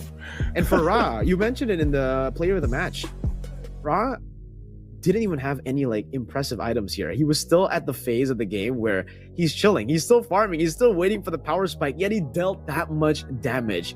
36,000 damage. He dealt more damage than anyone else, and we probably expected Bane or even the Iesf maybe, or the Roger to deal the most damage, but no, it's actually Xavier, it's actually Ra who dealt the most damage. 36,000 just with the Mystic Fields alone. You get so much utility, and I have to say, man, with the Xavier, especially up against the glue, that last pick was just really good for them. There's the range, at least for Malaysia, was just so low. They couldn't play with any of their range, and that's why their wave clear was horrible. Coming into that final lord, they just had to fight. They just had to go for that skirmish. If they didn't, probably would have ended the same way. I'm not sure if they would have been able to end in the 10th minute and the 30th second, but hey, the main problem has got to be maybe for the composition, it was a bit too overloaded.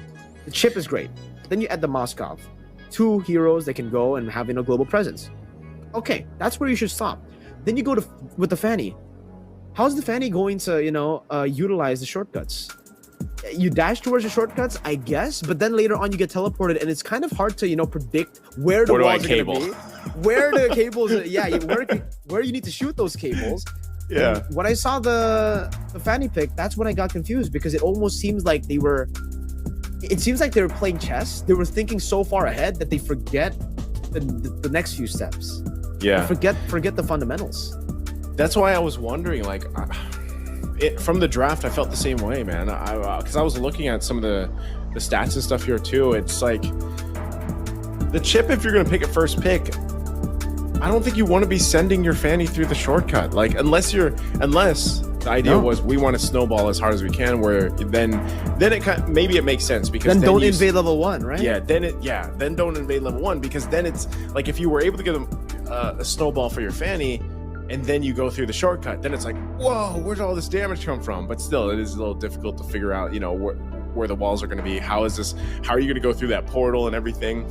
And so I almost would have liked to see if they did want to go with the chip play here, which they wanted to as first pick, it was priority for them, then maybe don't pick what I would say is like the most difficult jungle to work right now as an assassin hero, because there were so many other options that were banned out, obviously. And then I feel like you could have just gone even utility. Like, you could have possibly just went with utility and made that work. I can't recall, but I don't think the Bakshas were banned out. We haven't seen Barretts in forever, but maybe that could have been something they pulled through. Even if it wasn't the Barretts, I think part of the game plan too could have just been they wanted the Bane.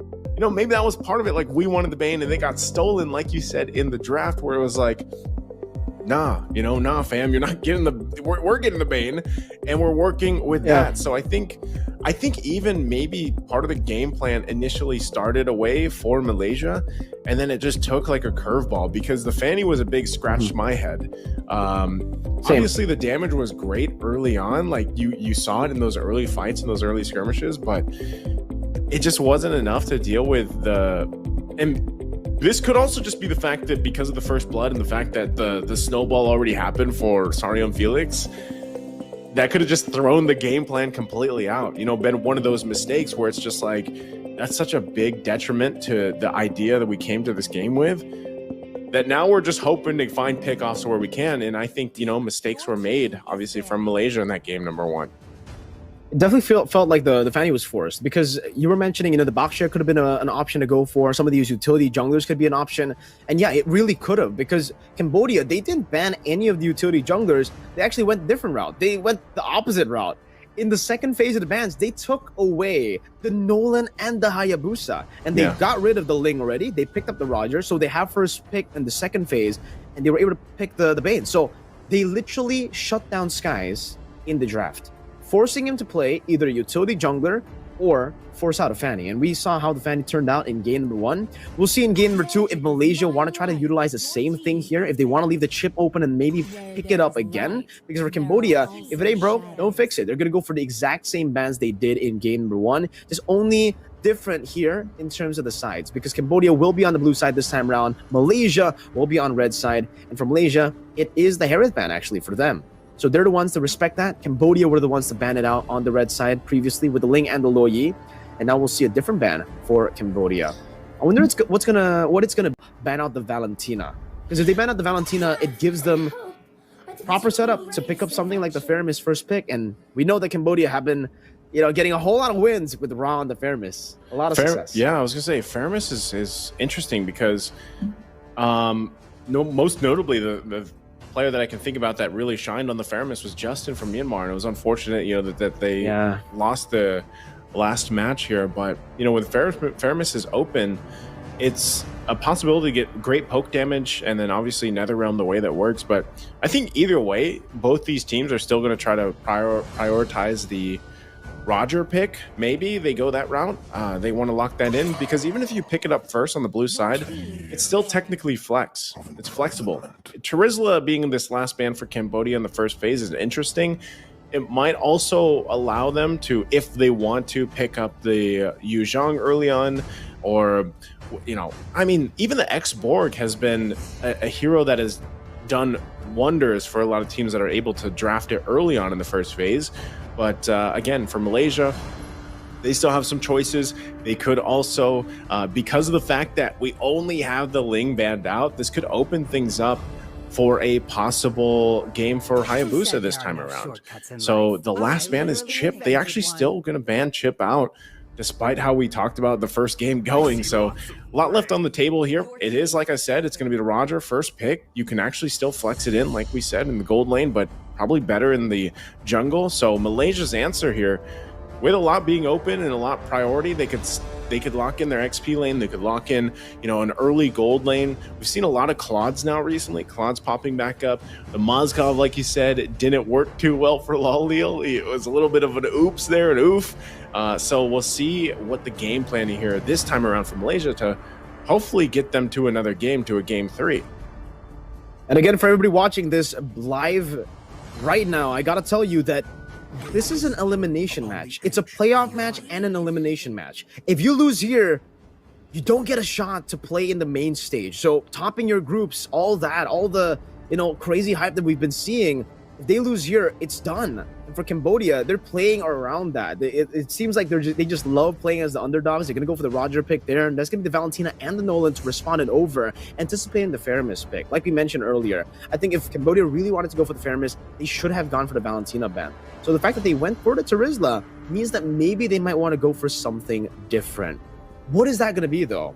With the Terizla banned out, do they want to go for something like a Yuzong? Just a little bit more aggression, some XP threat as well, because yeah, we have been seeing Yuzong and Terizla being the two main picks in the XP lane.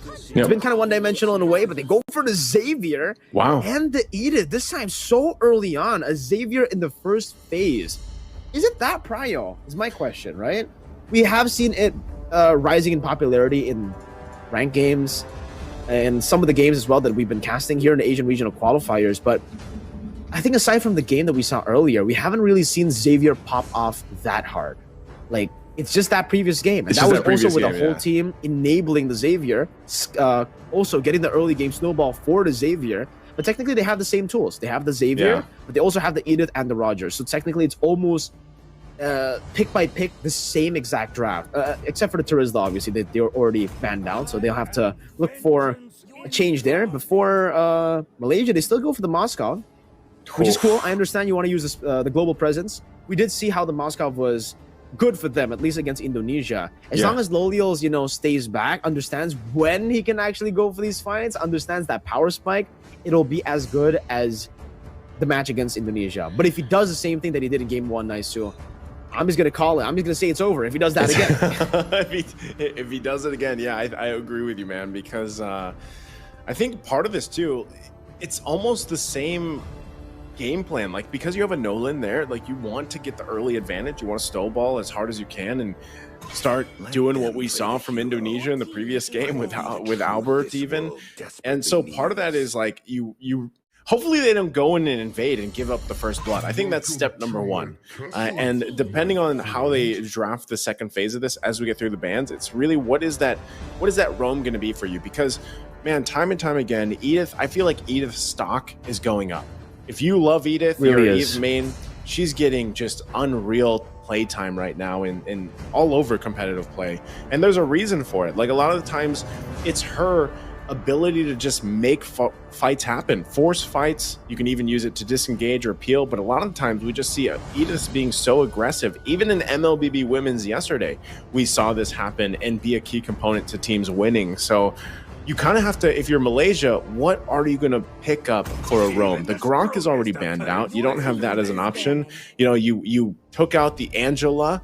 The Bane is actually just coming out for a ban too. They don't want to deal with that, but I would almost like to see them pick up a Minotaur with this lineup because, you know, and I almost would have liked to see the Minotaur be a priority with the Vexana that it's open, because that combination of CC has been so good for teams that have picked it up. That's such a good duo of heroes that, you know, half the time the enemy team's in the air with the knockups. So instead, the Matilda is going to be banned out. So I think for Malaysia, I'd almost consider picking up a Minotaur here.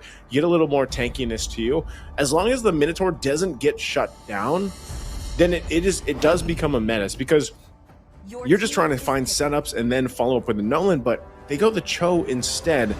Now, we don't know just yet. Is it going to be Rome? Is it going to be parked in the XP lane like we saw RubyDD do? I don't know. For Malaysia, I think it's better if it is Rome, though. What do you think? Yeah, I agree. I think it'll be better for Rome, especially considering, Yums has played the Cho a lot in, the domestic league in MPL Malaysia. We haven't seen Gojas play a whole lot of Cho, especially in the XP. So, I was about to say, you said the Minotaur. I was about to say, not a big fan of the Minotaur pick, especially for Yums. He's an aggressive guy, especially in this meta. You want him on a proactive pick. You don't want him to be reacting on a lot of these engages, a lot of the poke as well. But then they go for the Cho.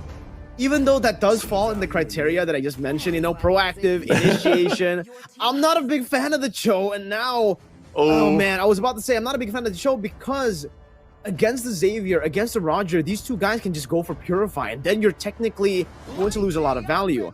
And then now there's a Masha that can dive in. There's going to be an Exborg here to answer through this damage output that Cambodia have. But again, if any of these carries, by the way, again, same thing that we saw from last game. If any of these short-range carries walk up, they're gonna get caught by an Onward, an Earthshatter, some of these taunts as well, some claws coming from the Roger, a Xavier immobility field, and last but definitely not least, the Thunder Pierce. You heard that right. Thunderclap plus Sky Piercer. That's what we saw from Lutpi in game number 1 of match number 1 on the Masha.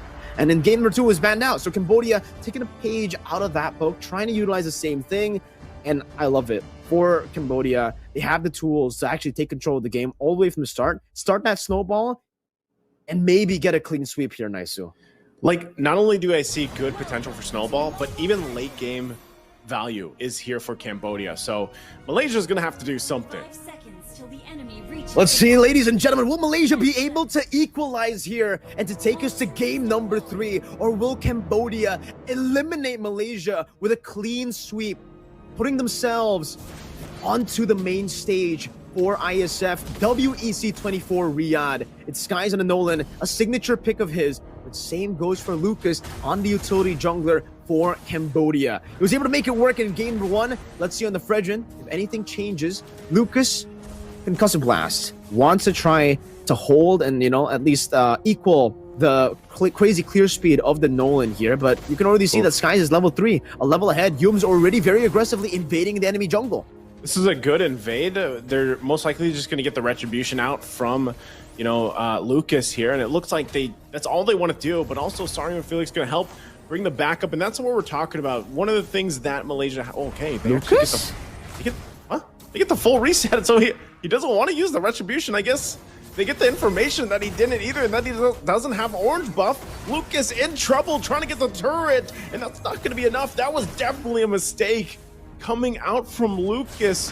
What happened there? And it's going to happen more. More punishes under the turret. Sorry, Felix might be next here. And Malaysia, talk about a strong start, a snowballing start. Exactly what they needed with this lineup.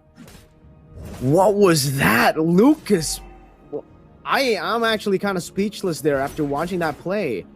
He had the angle already. The rest of the team had already bought him enough time, bought him enough space to actually go for it. And he decides to go for the other camp instead of utilizing Boxy's hold onto the orange buff. And now he's going to be behind quite a bit. And because of everybody rotating to help him, the whole team's going to be behind. Lucas kind of, gave Cambodia a hard time in the early game now. And now they're going to have to go and fight an uphill battle. There's 3,000 gold almost below, and Skies, he has no interest in going for the turtle. He wants to continue this deny. He wants to continue this punish from Lucas, and he'll do so. Lucas finally now using the retribution, but it's a bit too late, buddy. That window has closed, and now it's the Malaysian snowball that we all know and love. He's level 3, Mirko, to, the level 6 of Skies right now. That is... concussive blast or not, like we were talking about, trying to keep up with Skies. At this point, you're just stuck trying to farm, trying to be in the jungle. And look at that way Dragon already going to be used on Boxing, able to survive with the flicker, but a flicker from Stormy. And now here comes Yums, goes in. The assertive guy goes in forward. Yums will pick up the next kill now, sitting on 4 kills for Malaysia in total. You're going to get this turtle as well. Lucas Not sure if he can really do anything with that, so he's just going to have to watch the turtle secured. Now Malaysia furthering the lead, and now they want to punish Lucas even more. Back for the orange buff. They're going to force him back. He's going to rely on boxing. Boxing now gets the level 4 available for this Iesf. It looks like now top side Run the King going to be in trouble as he falls under the turret to Loliel. Meanwhile, Cambodia will just lose the buff here. It's just looking very grim already for Cambodia. 3.5 minutes in as Malaysia full snowball mode already. 3 minutes and it already seems like it's going to go to a game 3 again. Yumes goes in with the Way of the Dragon. Nice pickup, Raw. You're not his big daddy this time, but they will punish Yumes. Sariam Felix comes in, but on the top side, Run the King can't run away from Stormy as he falls under the turret. And this is once again Malaysia just dominating on all sides of the map. Even the jungle, Lucas will not see a buff here as Skies furthers his lead. Level 8, almost level 9 against Lucas, level 5. What a stomp this is, right? For Malaysia, they have a 5,000 gold lead at the 4th minute of the game. They're beating the clock at this point. I don't think I've seen a gold lead this massive this early on in the game. Usually it's still 2 to 3, and now it's so weird. Lucas wants to fight now. Lucas again? I mean, we talked about the pickoff potential with a Cho pick, and it's happening time and time again in the hands of Yumes. Even questionably, like, what is Lucas doing there at that point? I think he's just he's probably a little tilted with the way the early game went. I mean, he's not getting any buffs, any farm, and now Sariam Felix going to be dealing with the last insanity under the turret. Will flicker out, but it's still Stormy and Gojez here. Dawning Light going to try to help the fight, but it's not going to be enough. We'll go ahead and get some of these health bars back up, but look at this, Lucas. You want a buff, you're not going to get it because Yumes even zoning him out. Lucas has to rely on the rest of the team to get here to help him. Just secure it, but look at the damage already coming out from Skies. They're going to fight under the tier 2. All for the orange buff, but they might punish him back as Skies does fall, but now Sariam Felix on the run. Won't be able to get away, but another kill gets picked up for Lucas, and it could be more. Run the King on the run for Stormy. Stormy one hit away, and he will get shut down. A turnaround for Cambodia. Some way, somehow, Malaysia overstays. How do they do that? They won against a 5,000 gold lead, snowballing composition of Team Malaysia with a Nolan, a Valentina, an Expert. This whole team was built to secure the early to mid game, and the fact that they had a 5,000 gold lead, man, Malaysia overstaying so much. The turtle was up top. They could have gone for the orange buff, but they decided to actually chase a bit too far, and that could prove to be costly for them, man. Stormy, that big shutdown, 4-0, given to the hands of Run the King. They're able to get the turtle, as we can see here from the live screen. But, man, they've lost so much momentum based on that play. All right, if we take a look at the gold lead, it's still not too bad. It's still a 4,000 gold lead for Team Malaysia. So they're still able to hold it down. It's not the worst. But Malaysia, remember, with this kind of composition, you're good even in the late game with the Moscow technically, but Cambodia are not just good in the late game. They're going to be excellent in the late game with that Xavier. The Xavier is going to be the key to victory here. If Malaysia don't end this within, 14 minutes? If Cambodia can actually just equalize the gold lead here as well, it's going to be great. Once again, they're going to find a lot of CC on Yumes, but also firing back to the backside, forcing Sariam Felix back. Gojez now just cooking him, but he won't actually pull the trigger on the last insanity. So still, Cambodia withstands some of the fight. I think, as you were saying, Miracle hold on now once again. Skies trying to find boxing. Will be able to execute him with the Sky Piercer. So that's a kill down, a body down for Cambodia. Sariam Felix going to possibly jump in. Doesn't want to commit because meanwhile the top lane's going to be pushed in. Malaysia still playing around the lead that they have, even with Cambodia finding some wins across the map. They still have a massive gold deficit to work towards. Okay, so still very, very good. Yumes again. Yumes again. Look at this. Lucas in trouble. Sariam Felix trying to turn the tide onward into the air shatter, but they have no follow-up available. There they go. Jumps in. Run the King. They really want to fight this out. Once again, they still need time to get the items they need to match up against the firepower of Malaysia. And now we're going to take a look at Loliel, who's already snowballing on this Moscow. The DHS already built up 3-item power spike for him. So at the 8th minute now, this is the proper 8th minute to go for the play that he went for in game number 1. Now he can actually go for the Spirit of Destruction. Now he can actually pop in onto 4 members, and maybe he'll be able to survive, actually. Still going to be tough, though, up against this composition. They have a lot of CC, a lot of damage from Felix, too. So you really can't count Cambodia out, despite them losing out so hard in the early game. They still have a lot of damage output to actually turn the tides for a lot of these skirmishes. But at least for the Turtle, Malaysia is going to be safe. Cambodia will be forced to just go down below. That's all they can do. They can't go for any of these skirmishes. Not now. It's a desperate dawning light to maybe go for a steal. But it's not going to happen here. Malaysia secure the first lord of the game. 8 minutes in and 30 seconds. Still with an 8,000 gold lead too, man. An absolute stomp for now. Even despite that, you know, kind of like a small throw. It's a wishing lantern, by the way, for the Valentina. It's a new item coming in handy. Have to seize into the Sky Piercer for the Masha as well. These core items are still quite far away from being built, Naisu. Especially for Ra. He's not the big daddy this game. Not yet, right? He's got to wait for those items to be finished up. They're getting a little bit of damage onto Gorgeous, which is great before the Lord actually comes in.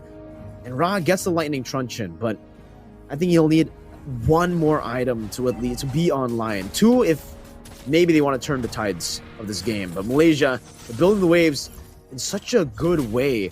Cambodia have a good, have good wave clear technically with a Xavier. But Malaysia could actually just go for the stomp, could go for the dive all the way. They have Yums, they have even a Last Insanity as well, that anti-CC. Yep. It seems they're going to do it.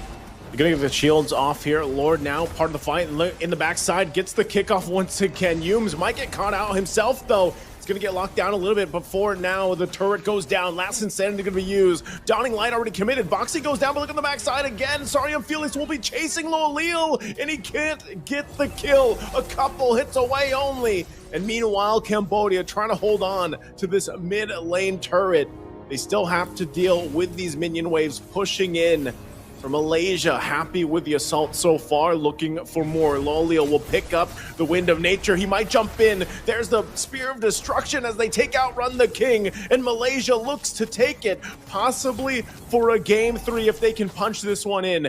Still working on the bottom turret. Yums for the pressure on the Crystal, trying to get the attention, going for Ra. He does find him with the Way of the Dragon, buying enough time. The Immortality is going to pop. Malaysia still looking to possibly end it here, but they need more kills. They don't have enough waves pushing in for Cambodia. They'll actually defend and stay in the game. Incredible value, though, still for Malaysia. The fact that they were able to take 3 base turrets with just the first Lord. And Lolil, we did see him go for that Spear of Destruction like we expected, right? Spear of Destruction in towards the back. Didn't find the kill onto Ra, but still, that was really, really good. They were able to pressure back line a lot. Cambodia had to really respect that, but still they were able to defend. With that big of a goal lead, you would expect Malaysia to be able to end the game, but that's why the wave clear coming in from the Xavier is just so valuable. It's still going to be really tough though for Cambodia to look for a full comeback here. 18 seconds for the Enhanced Lord, and with that Lord, it should be an end straight up for Malaysia. If they keep this lead in the 12th minute of the game as they get that Enhanced Lord, I really don't see a way where Cambodia can actually go for the defense unless Malaysia make a big throw happen. If they make a big mistake, right, around the dive for the end, but I can't see that happening here. I really can't, Naisu. It just feels like with this gold lead, with the advantage that you have in the macro as well because of the base turrets taken down. Oh, okay, that could have been an answer as well, by the way. If somehow Ra gets the Dawning Light to steal the Lord, yeah, that could have been an angle where they can actually try to look for a comeback, but that didn't happen, obviously. Malaysia didn't even let it go to become enhanced. Okay, so that actually makes it defendable. It does. I think it does, but it makes it defendable in that sense, but still, Malaysia's so far ahead, man. I mean, look at their items. They could actually just, even with having Gojes just going with Last Insanity, it's going to disperse Cambodia so much that I think they might have a troubling time defending their base here, but let's find out if they can do it. Lolil already has it with the Nature as well. He picked it up in the previous fight, so it's going to be very easy for him to actually deny some of this damage coming in from Felix. I think he'll have to go for Stormy, and Yum's already concealed in the back. Yep, Yum's trying to find Rob, possibly going to be able to flicker around and avoid it. They do drag the Lord bottom side. They might be able to buy themselves enough time. They have to deal with it, but Lucas is already down, and the Lord is still up, and they'll just focus on the Crystal, and Malaysia will take it to a game number 3 against Cambodia. GG, well played to Team Malaysia for being able to come back after being down 1-0. There you go. That was the Malaysia we were expecting in game number 2, right? In game number 1, it felt kind of different. I don't know what it was. Maybe they were just tunnel vision on that one plan, which is go for the team fight. But in game number 2, they came back swinging. They got an amazing draft to play around. The Cho, we kind of doubted as well. I didn't really like it, but they were able to make it work, all because they invaded so early on. So the Cho was used in a different way. We expected the Cho every single time when, the Cho gets picked. We expected to just go for pickoffs, to look for the weighted dragons constantly, the Jukundo flickers, those flashy plays. But what we completely forgot is the instant mid control that you get with the Cho, especially with the Valentina here compared to the Xavier. And this is why I'm going to be talking about that Cho. All the way from the start of the game, being so good for the team, helping Stormy to clear out the waves and then rotating over. You can definitely see for Boxy as well, but mainly Lucas, he was zoned completely out. And I wish we got to see the Lucas reset, because I think that was what lost them the game. After that, there was no coming back from this unless Malaysia threw. Even they did throw, and it didn't even matter. They kind of lost in the bottom lane, gave a few shutdowns, gave a few bounties to Cambodia. But again, it did not matter. That's how powerful, I guess, this lead at the start is for Team Malaysia for this composition especially. The fact that Run the King, the winning lane, also was just getting bullied. And for some reason, Lucas still thought that it would be a good idea to contest the Turtles while being 3 levels down, contest his own jungle, being 3 levels down, Run the King overstepping, all of them really making some core mistakes here. This is the point. This is the one where I think we were all kind of confused, right? Like, Lucas, you didn't want to fight for the orange buff when it was 50-50, but now that it's impossible, you want to somehow be Ethan Hunt, Interesting stuff there from Lucas, but they have to make some adjustments, man. I think you mentioned as well. At that point, maybe he's tilted, but you're fighting for your nation here. You're trying to qualify for your nation. You're representing your nation. Tilt shouldn't be a dictionary that you can, a word in the dictionary that you can use in this match or in this competition at all. You have to go all out. In Malaysia, they definitely had the stronger mental after getting stomped in game number 1. They kept it clean into game number 2. Meanwhile, for Cambodia, overthinking, that mental definitely dropping as well, as we keep on seeing them making mistakes back and forth. And only Ra was really making some good plays happen. I think with Boxy too, there was some good engages. But for the most part, maybe even Felix actually. Run and Lucas were making some questionable maneuvers here and there, and was always punished by Malaysia. You don't make these mistakes against Malaysia. They're just too good. It's, I think when you look at this game could have gone way better for Cambodia if they didn't have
if you look at this lineup, like we said from the draft, this was like I want to end this game early.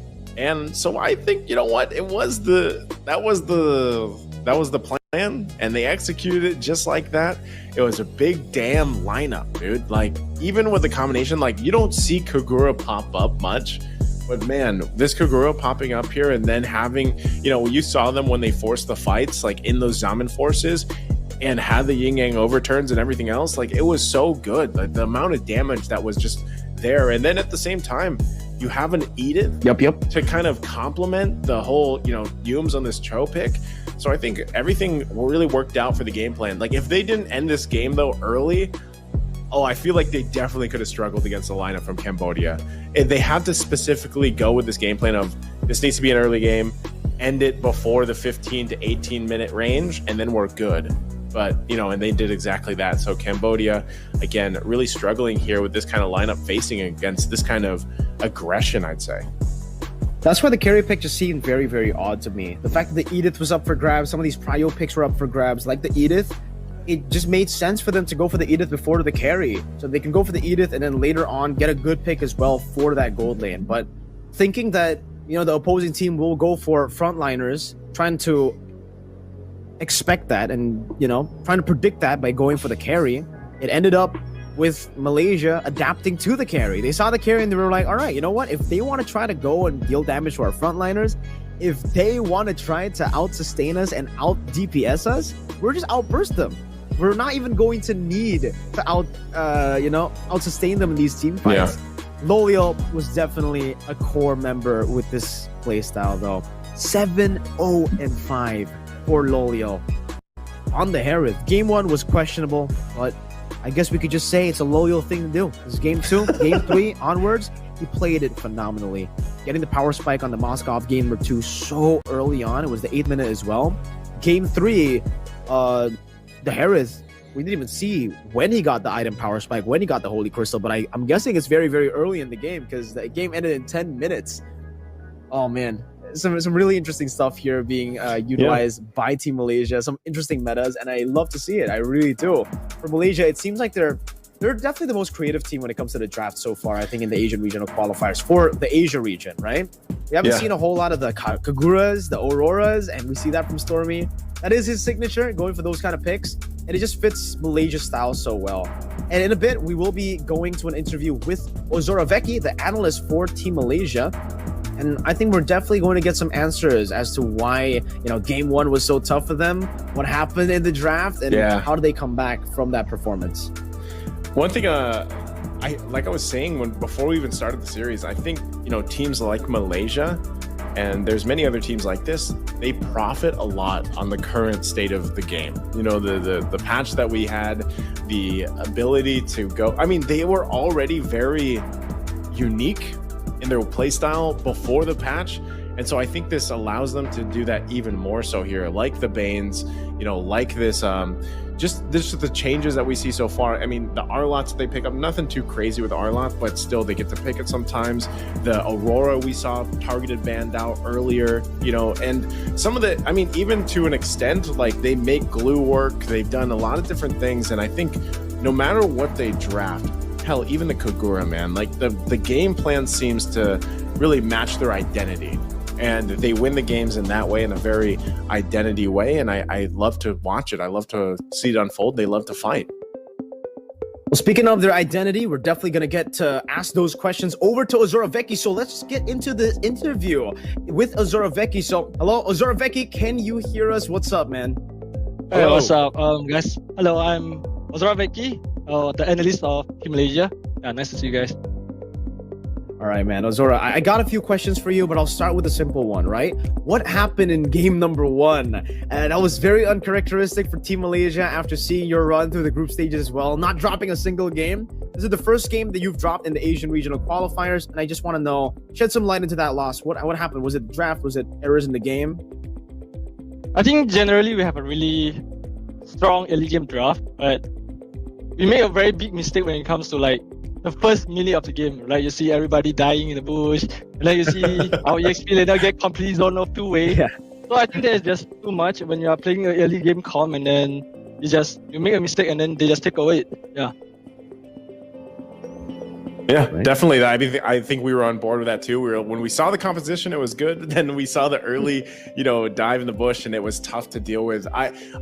Going on that, I want to ask, because you guys have one of the most interesting picks so far throughout the tournament. I mean, even just in general, Malaysia is known for very great picks, unique picks, and everything like that. So I gotta ask, do the players have input towards some of the picks with this, or is it more so like you as the analyst and even the coach, like do you guys give them the flexibility of these players to pick what they want sometimes? Because for example, we're not used to seeing a Kagura, we're not used to seeing Bane as much. So how do these heroes come into the draft for you guys?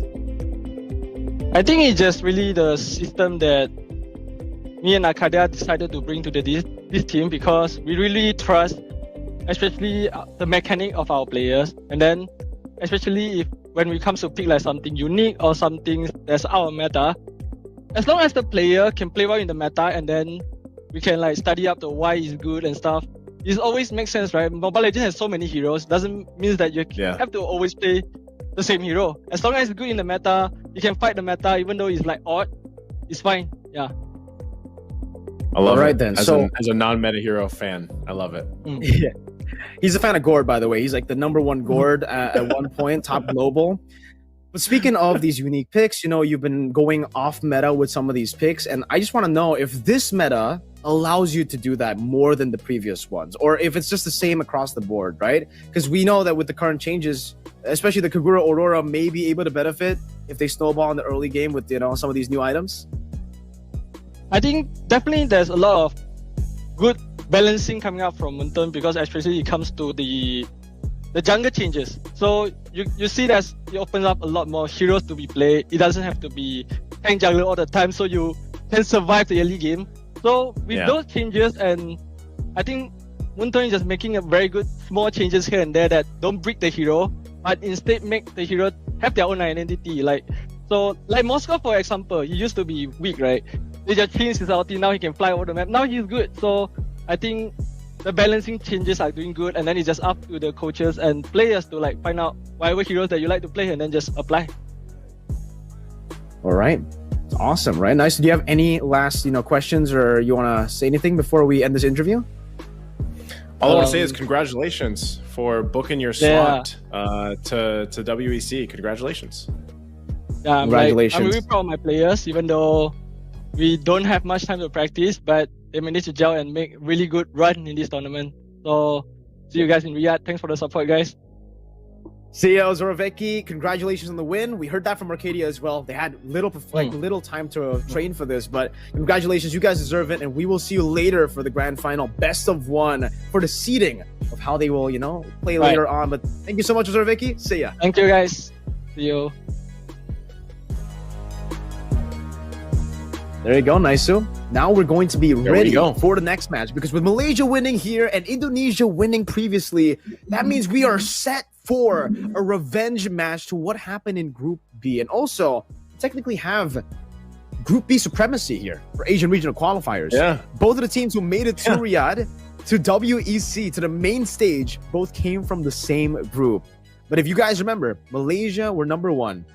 They didn't drop a single game in their group.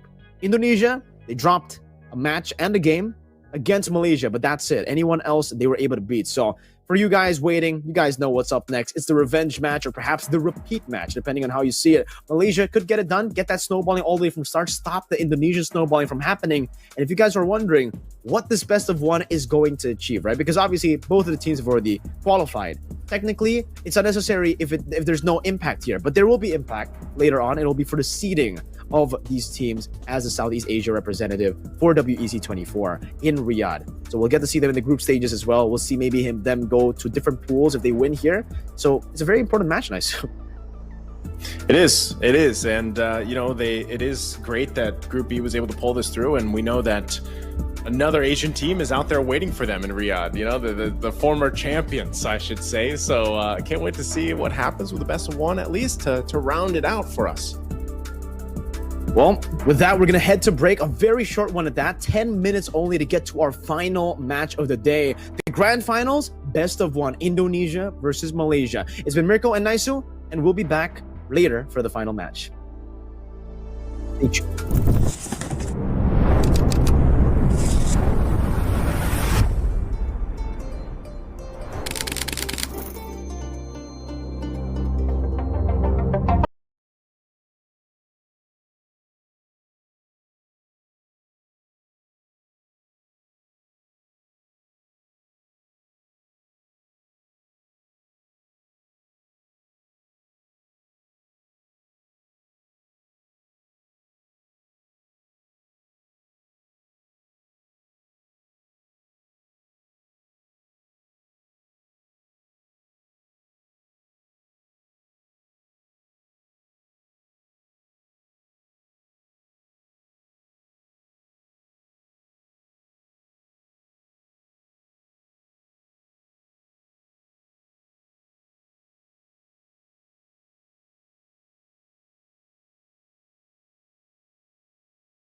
We have made it to the final game of Iesf Asian Championships, the road to Riyadh 2024, that the WEC for Iesf. Once again, for the final time, it's me, Naisu, and Mirko, and we're here to bring you the grand final. Now, you guys might be wondering, whoa, grand final, what? It's a best of one? Yes, it's a best of one because, again, these two teams in Malaysia and Indonesia have already secured their slot going forward to WEC. They'll fly out to Riyadh and compete, but this is for seeding, right? So this secures them a better seeding, I should say, for once we get to the WEC and we see how all the brackets and everything fall into place. So that's what's at stake here. Not only that, but I would say there's a little bit of a grudge match here too, Mirko. I don't know. What do you think for this best of one? Of course, we've been seeing all the fans as well, the Malaysian fans, the Indonesian fans attack each other's teams, say, all right, you got lucky there. And the Malaysian fans are like, nah, bro, it's just a new era. It's Malaysia time, right? Malaysia boleh. So I love to see that competitive spirit for both of the fans in the chat as well, as long as it doesn't get too toxic. But for Indonesia and Malaysia, I think it's the same way, right? These two nations, very, very competitive. Malaysia has really risen and improved so much. Even Albert said, like, Malaysia, they just improved. They're just really, really good in the interview. So even for the players, man, there's no real, like, drama behind the scenes. There's no real, like, oh, yeah, we hate these Malaysian players. It's just, man, they're good. We want to try to beat them because they are good. And the same goes for Malaysia. I think for the longest time, they're looking at Indonesia as the nation closest to them, right? Like, in terms of skill. Because Philippines is number one. They're up ahead. Malaysia's got to reach the Indonesian level first and then go towards Philippines. And right now, the hype is already around Malaysia after beating Indonesia 2-0. They maybe have already, gone to the same level as Indonesia. We'll see. We're going to take a look at the lineups here once again for Indonesia. We have Boots, Albert, CW, Sands, and Keyboy. And again, Boots, we know now, after the interview earlier, he's coaching them, right? He's coaching them. CEO Boots. And so it's been Mlbb, of course, playing and doing a fantastic job, if I might say, for Mlbb. Really a key part of this success that they've been having. And I think you mentioned, right, he is a rookie. Was it his rookie season, this past one for the MPL? Yeah, this is his rookie season. This is his first time ever playing professionally. Before this, he was playing in the second league, right, in MDL. So he does have experience playing there. But against, the top tier players, all that, and especially internationally, this is his first international event, even before MSC, right? So they haven't flown out to Riyadh just yet for MSC. They're still here to qualify and to fight for the seeding. They've already technically qualified. But for the rest of the team, we've seen them many, many times before, bro. It's Albert, CW, Sans, and Keyboy. Definitely not a stranger to these names, especially in the international scene.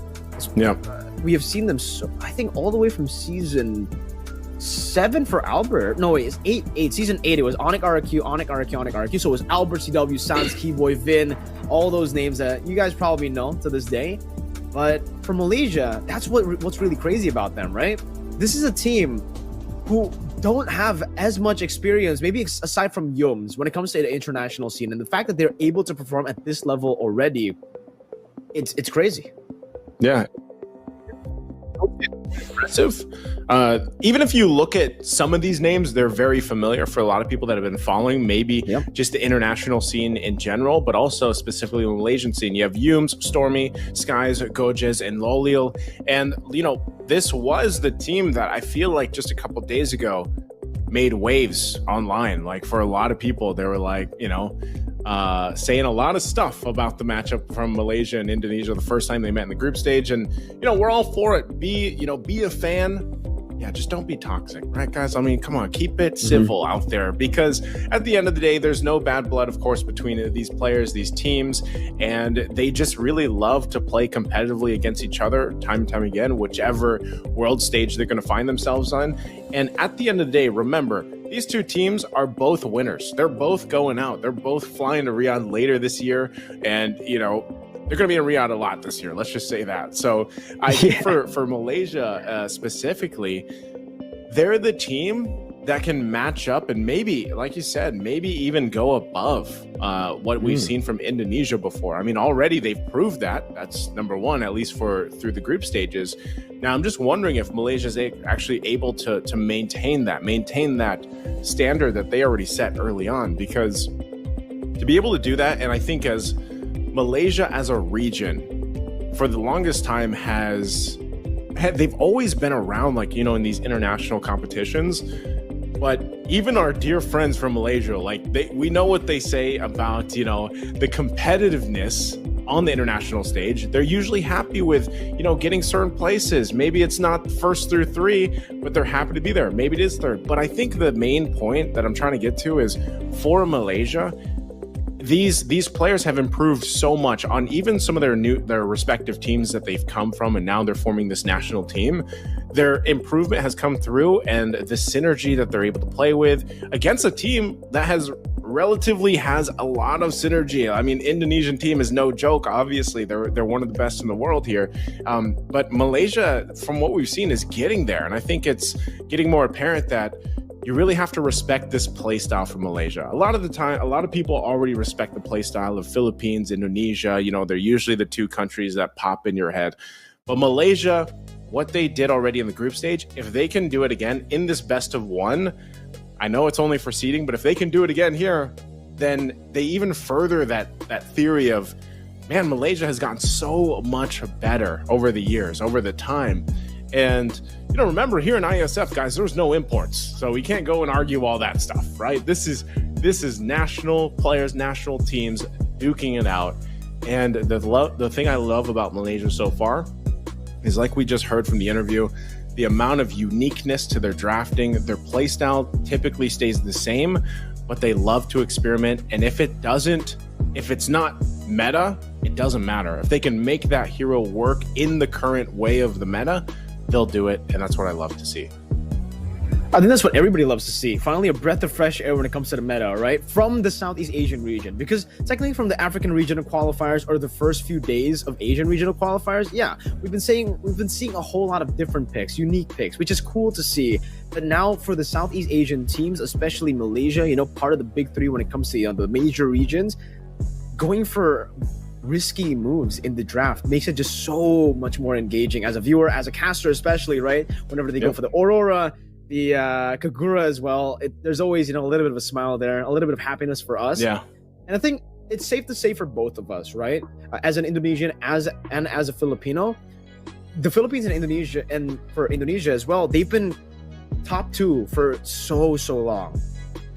It's about time we see a new nation, a new region take control. maybe, you know, we never know here, but maybe. I'm just shaking my head. Yeah, but I might not be agreeing with you, but I'm just shaking my head up and down. But especially considering, Niso, the World Champions will also be in Malaysia. We're going to have a World Championship later on in Malaysia. So if Malaysia can continue this upwards trend towards the next season as well, it's going to be really, really cool to see the Malaysian support and all that. But obviously, you know, I agree, but I also have to disagree sometimes because I'm an Indonesian. You know, it's cool to have these new regions come up, but I don't need to explain that, right? You know, there's that national pride, obviously, that you want to, you know, support your country every single time. That's why we're seeing so many of those fans as well in the live chat, right? So shout out to all the fans who are actually just supporting your team, supporting your nation here in you know, the competition. Yeah, don't be toxic, guys. You know, I see a lot of toxic comments as well, but okay, it's cool to see, you know, for the most part, at least most of the viewers, they're kind of chill. They're just watching the game, you know, watching the game and looking at the game in a very competitive and sportive way.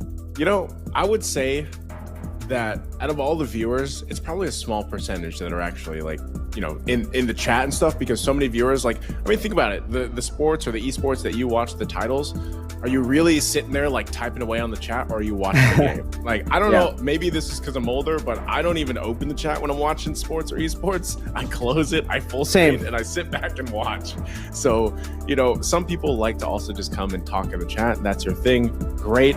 But at the end of the day, like I said, both these teams have already secured their slots, representing their countries and looking to bring further pride to them. I think that's the main point here, especially for Iesf. And knowing that, once again, you know, some of those slots are being locked in. We saw a lot of this throughout the past. This is day 4. I feel like, you know, now that we've gone from Africa and then we did Asia here, Mirko, like, I feel like I can't keep up sometimes with the days that are going on right now for Iesf, you know. And of course, like, even after we close out today for Asia, we still have Europe, and then we have Americas. Like, we have those for Mlbb. and then eventually we get to Riyadh, you know. So for the most part, like I said, there is so much happening here with the lineups. We've seen so much from these two teams as well as we jump into the draft for game number 1, and the only game, I should say, as it's a best of 1.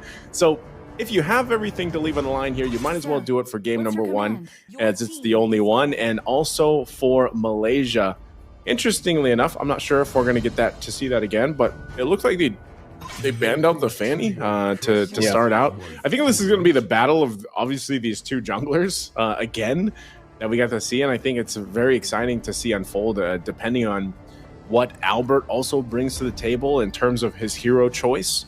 Because we've so far, when these teams have played against other teams and on the live stream, we've seen the teams they face ban out like all the assassins that they can. You know, so I think we did get word they're going to fix a couple things here on this overlay, of course, because they had some typos they had to get there, but still, here we go. There you go. All right. So Malaysia, but the bans were the same. So it was that Fanny ban. You can see this too, Nolan. So I think. Oh wait. Okay, they're flipping it around too. Indonesian's actually going to be on the blue side. We have Malaysia on the red. And so interesting that they're going this route too. I'm wondering what this leaves open for priority for Indonesia. Well, the Harith is number 1 still, right? I think for Indonesia especially, well, actually for both Indonesia and Malaysia, whenever the Harith is left open, they even prioritize the Harith still over the Roger. So I'm expecting the Harith and the Roger still to be left open. They're probably going to go for the Chip and the Loyi as the final bans here. But even if they don't, maybe the Angela ban will come through. I think for Malaysia, they've got to, think about that, whether they want to ban the Angela or they want to try to threaten the Angela Ling on the second phase. Because technically for the Ling, it's still up for grabs. And for Indonesia, I think they're pretty confident now to utilize the Ling.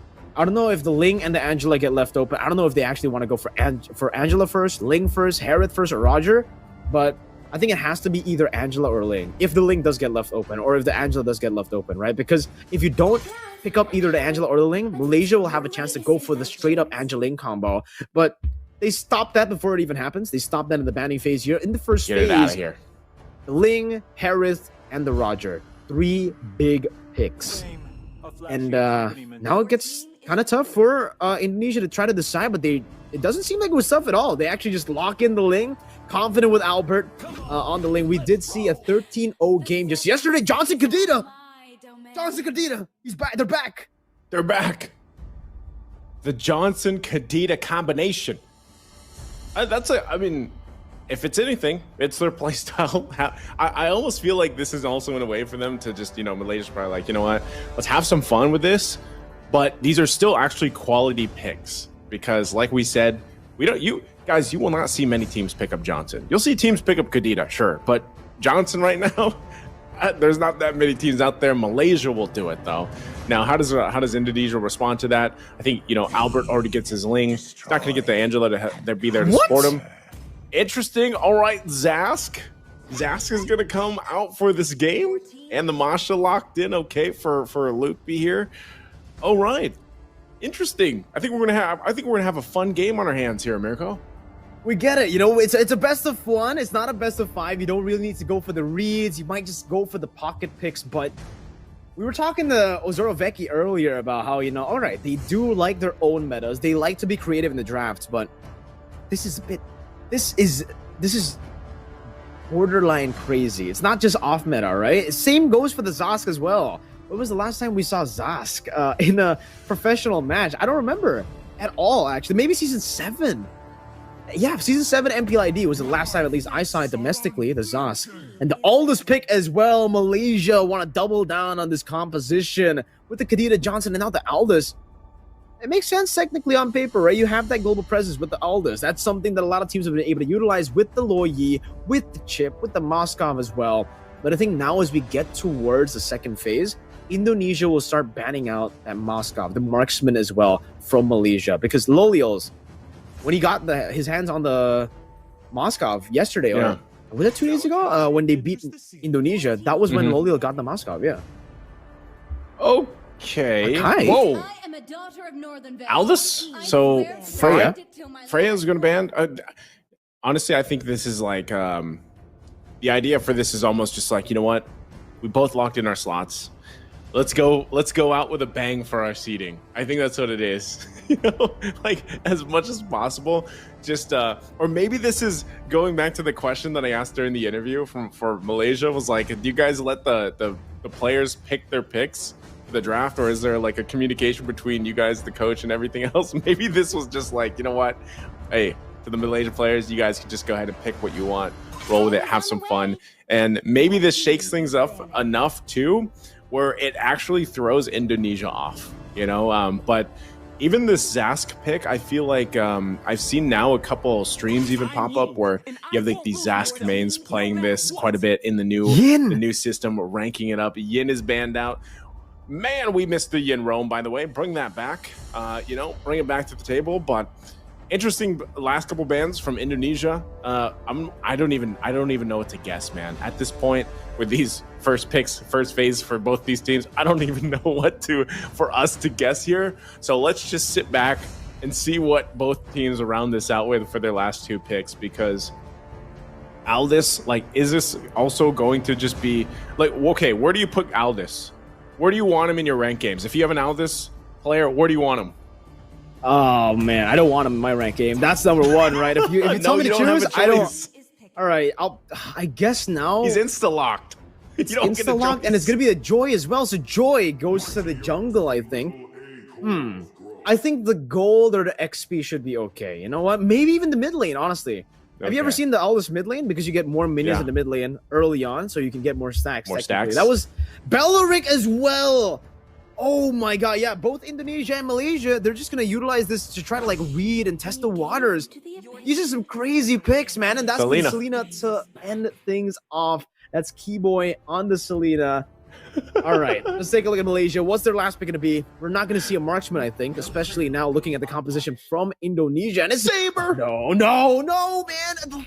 Okay, I'll take the Aldous. I'll take this composition. I'll take anything oh, wait.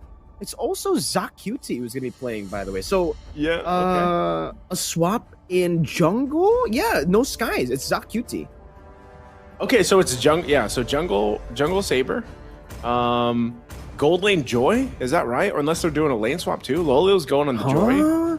Keyboy on Zask? Sans on Ling? Wait. Is this real? We got to wait till we get in the game. This is almost like fun match territory, right? Yeah. Go out with a bang for the seeding. Are they aware that this match is, for the seeding, or do they think it's just like, formality? Because based on the draft, I don't think this is something we can say is normal. We don't see a lot of these picks. Maybe the Kadira. Yeah, we see the Kadira, but that's it. And Ling. Well, it looks like it was the swap, and so you see Sans on the Ling. So let's jump into it, ladies and gentlemen. Let's have some fun here. You guys can let us know which composition in the chat you're feeling more. Is it for Indonesia or is it for Malaysia? Let us know with the hashtags, hashtag Indonesia, hashtag Malaysia. Who's going to win this best of one, the grand final? And hopefully the players know as well, this is for seeding, because that's what they're battling out for. Let's jump into the land of Dawn here. Both teams, once again, have secured their slots to the WEC. So at this point, they're in it for the last match as we round up the Asian Championship for Mlbb. And yeah, this is interesting. I mean, how often do you get to see these juggled around? I mean, even Keyboy running the Temporal Rain on the Zask this time. It'll be fun to see if this actually ends up working out pretty well, but I will say, man, with the Saber over here, actually, he's already making his way up top. Okay. Sans do the same thing. Will be stunned up. Now triple sweep, not ready just yet. And Zacuti goes in for the dash, and Sans will be able to escape right now. Time the blade's going to be used up as a triple sweep. Not there. A good knock-up to get Sans out of there, but it's going to be traded down by Lolio, who gets the or not just the rhythms, just the dashes to get him down. Okay, well, already it's a 1-for-1. Pretty even across the board, of course. Gojes, Albert on the hunt. Come on, Albert.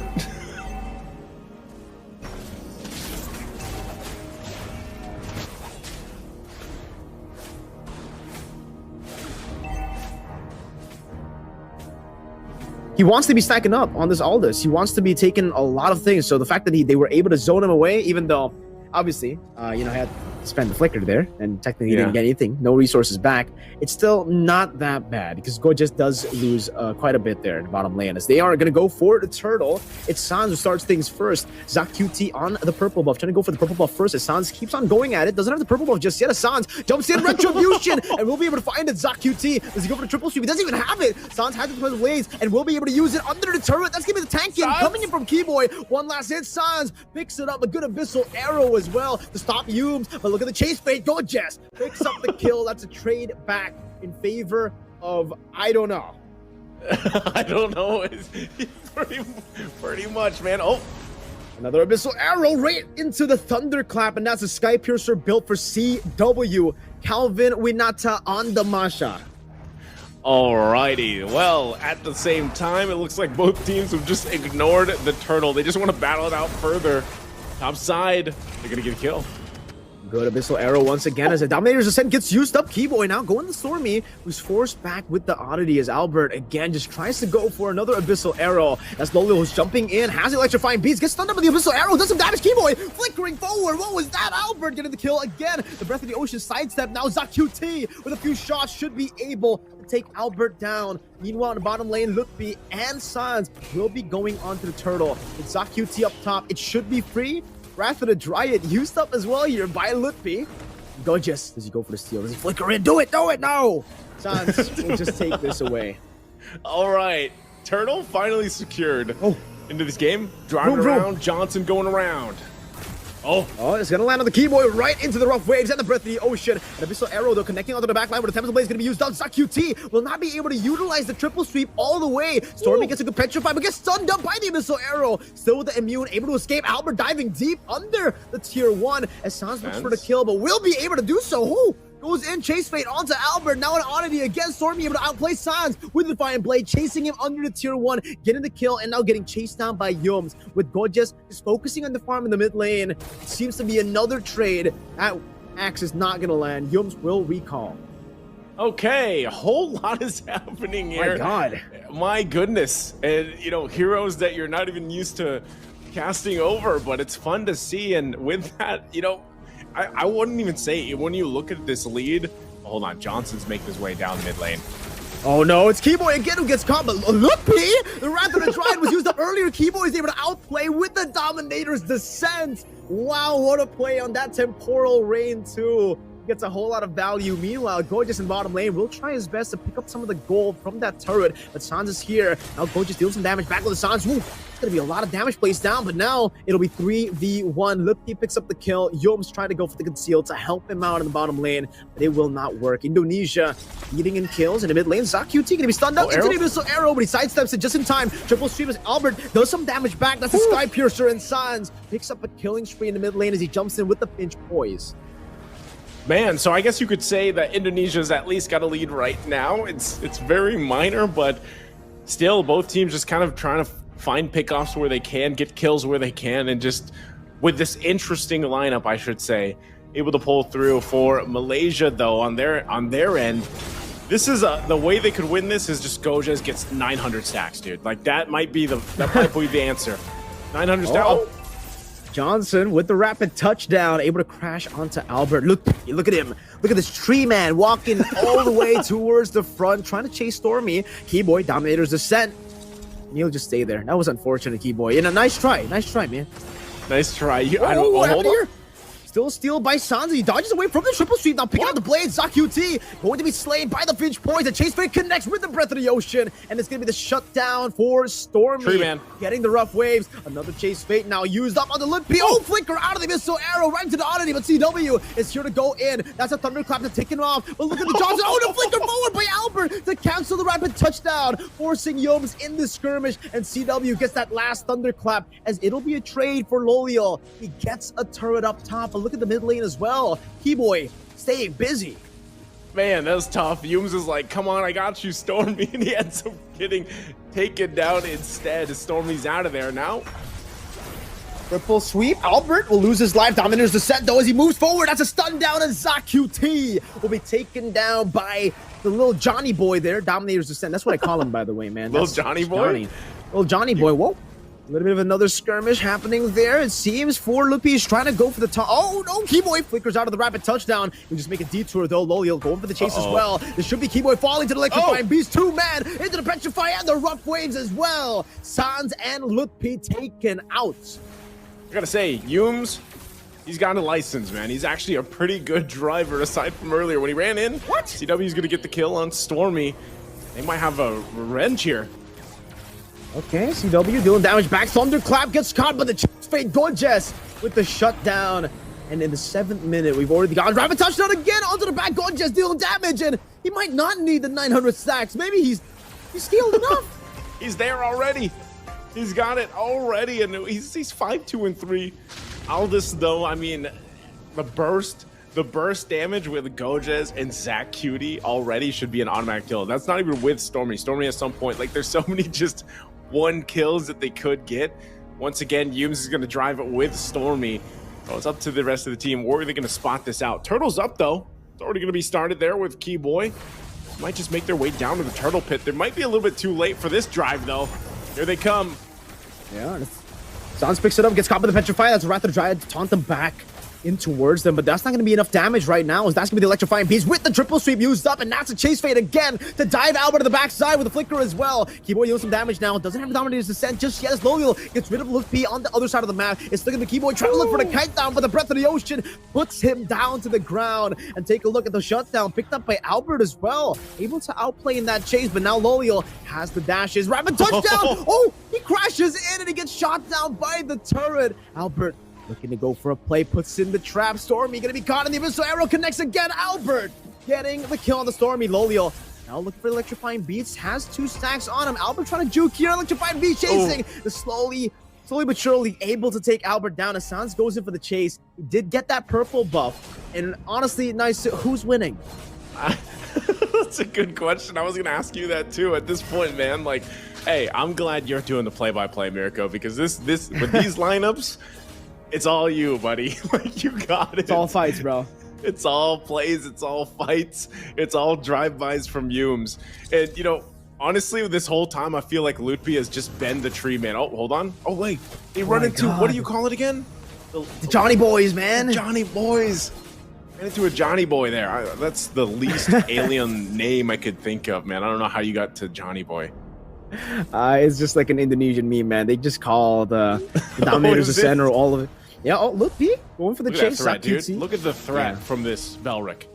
Oh no, look at the threat of the 3 members jumping in with Thunderclap as well. ZaQT, where did he go? CW forced to flicker back. Looking gorgeous though on the other side of the map, forcing CW to recall, but he actually cancels out on the recalls. Lolio goes in for the chase, the rapid touchdown and the chase fade. Look at the global presence connecting on the Albert in the back line with the Wrath of the Giant connecting as well. That's gonna be Keyboy versus 2 members. Able to flicker out for now. That's a petrify on the Sans as he gets some damage back on the Yums. It's a kill now picked up by Lolio. It's a good Breath of the Ocean as Lolio's goes ham. Wild in the skirmish. 4-4-2 in favor of Malaysia. Only Albert now looking to go for a steal, but technically there's no retribution on their side. He could pull it off. Lolio zoning him very, very well. Albert walking forward, trying to go for the stun flickers as well. Goodbye, Albert. Good night. Gorgeous will chase him down. Trap plays down Albert, delaying the inevitable. Look at this man trying to run away. Albert, you're gonna get chased down anyways. Man, he dodges for 1. Lolio with a dash. The abyssal arrow connects. But Lolio can just go through it all. I was wondering if Gojes would be able to catch up to him, but good thing Lolio was there. Man, if you ask me still, who's winning? I don't know. It is going to be a Lord, though, up top side. And once again, Yube's driving around. Expert driving skills here. Still, Sans is around the corner, but they'll go ahead and just take a trip. And, you know, this is the thing for Indonesia. If they actually want to stay in this game here, they're gonna have to deal with this Lord the best way they can. They don't. I think defense-wise is okay, defense-wise, because they even have a Zask. But with the force of this Yumes driving around in this threat, just like this. Oh, Breath of the Ocean into the rough waves. The combo CW disappearing from Atlanta Dawn around that orange buff. Now they continue this chase.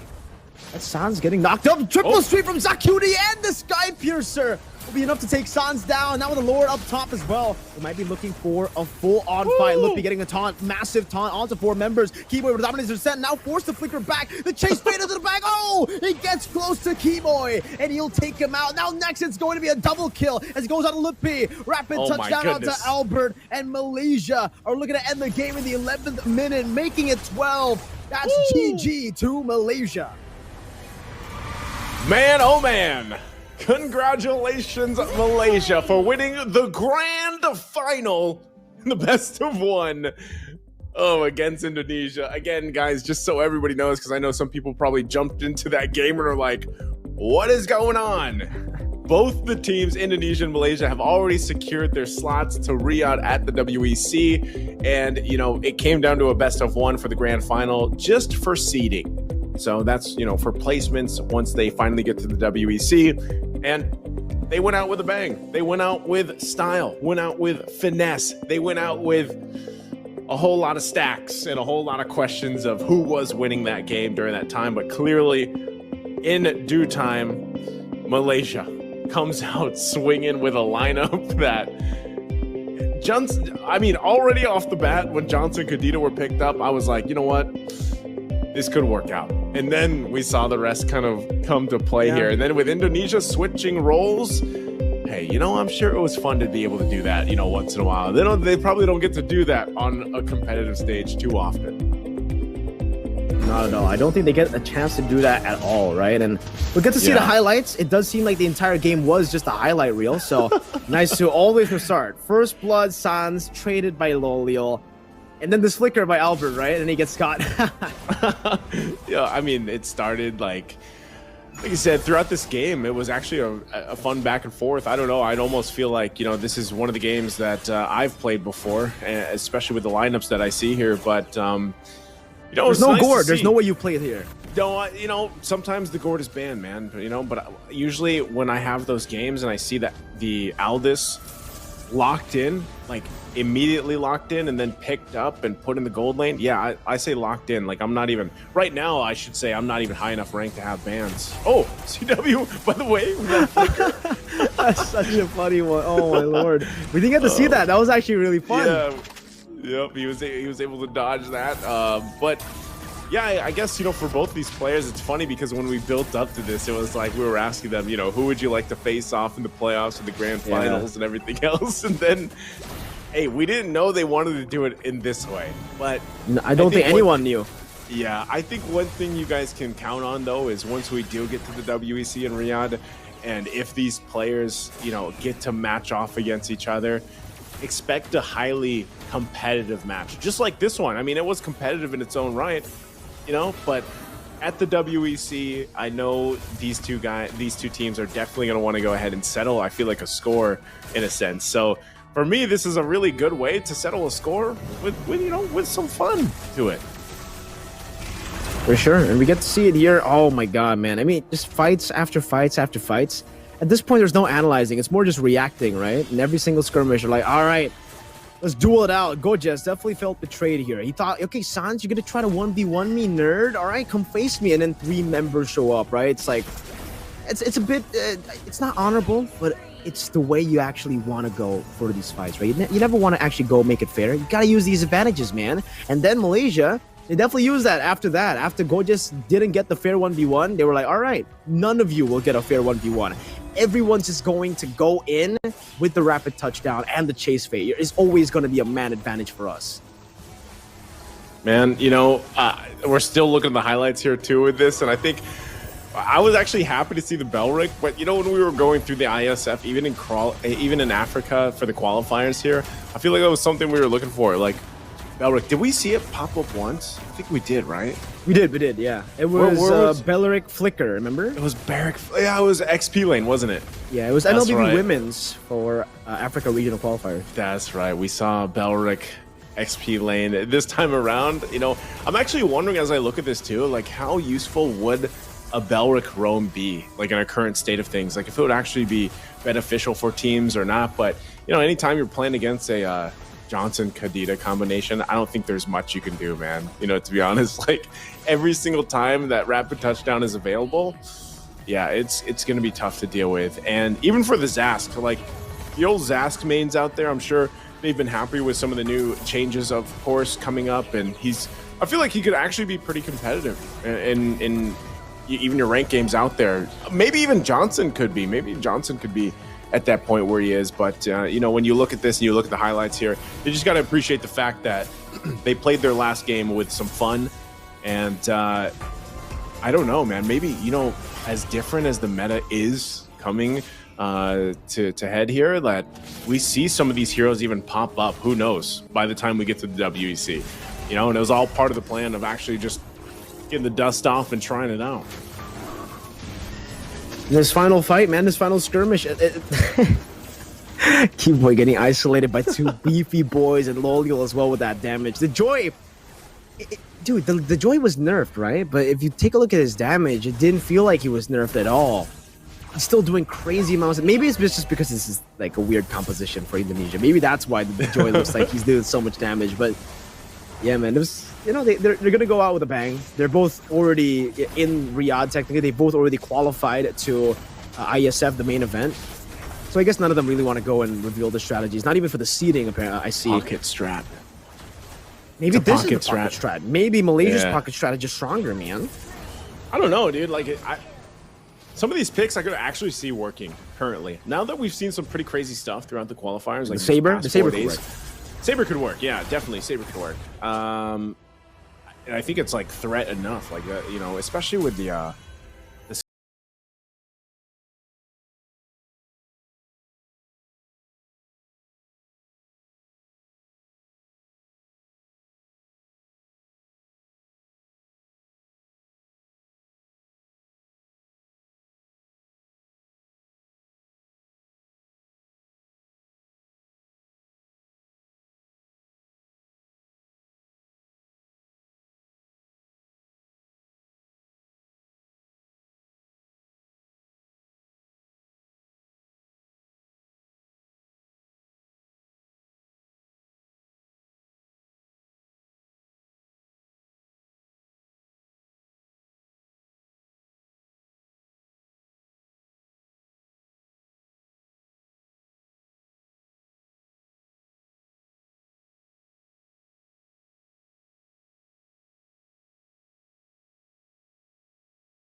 Yeah, can hear you.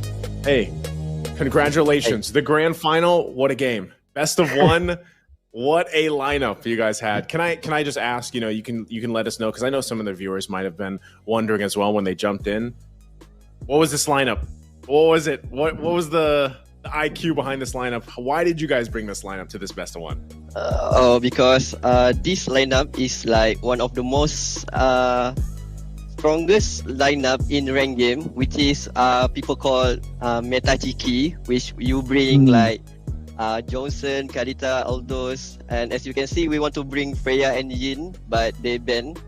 So yeah, and then we replaced the Yin with the Saber because we got inspired from, Mobile Zane because he's our idol.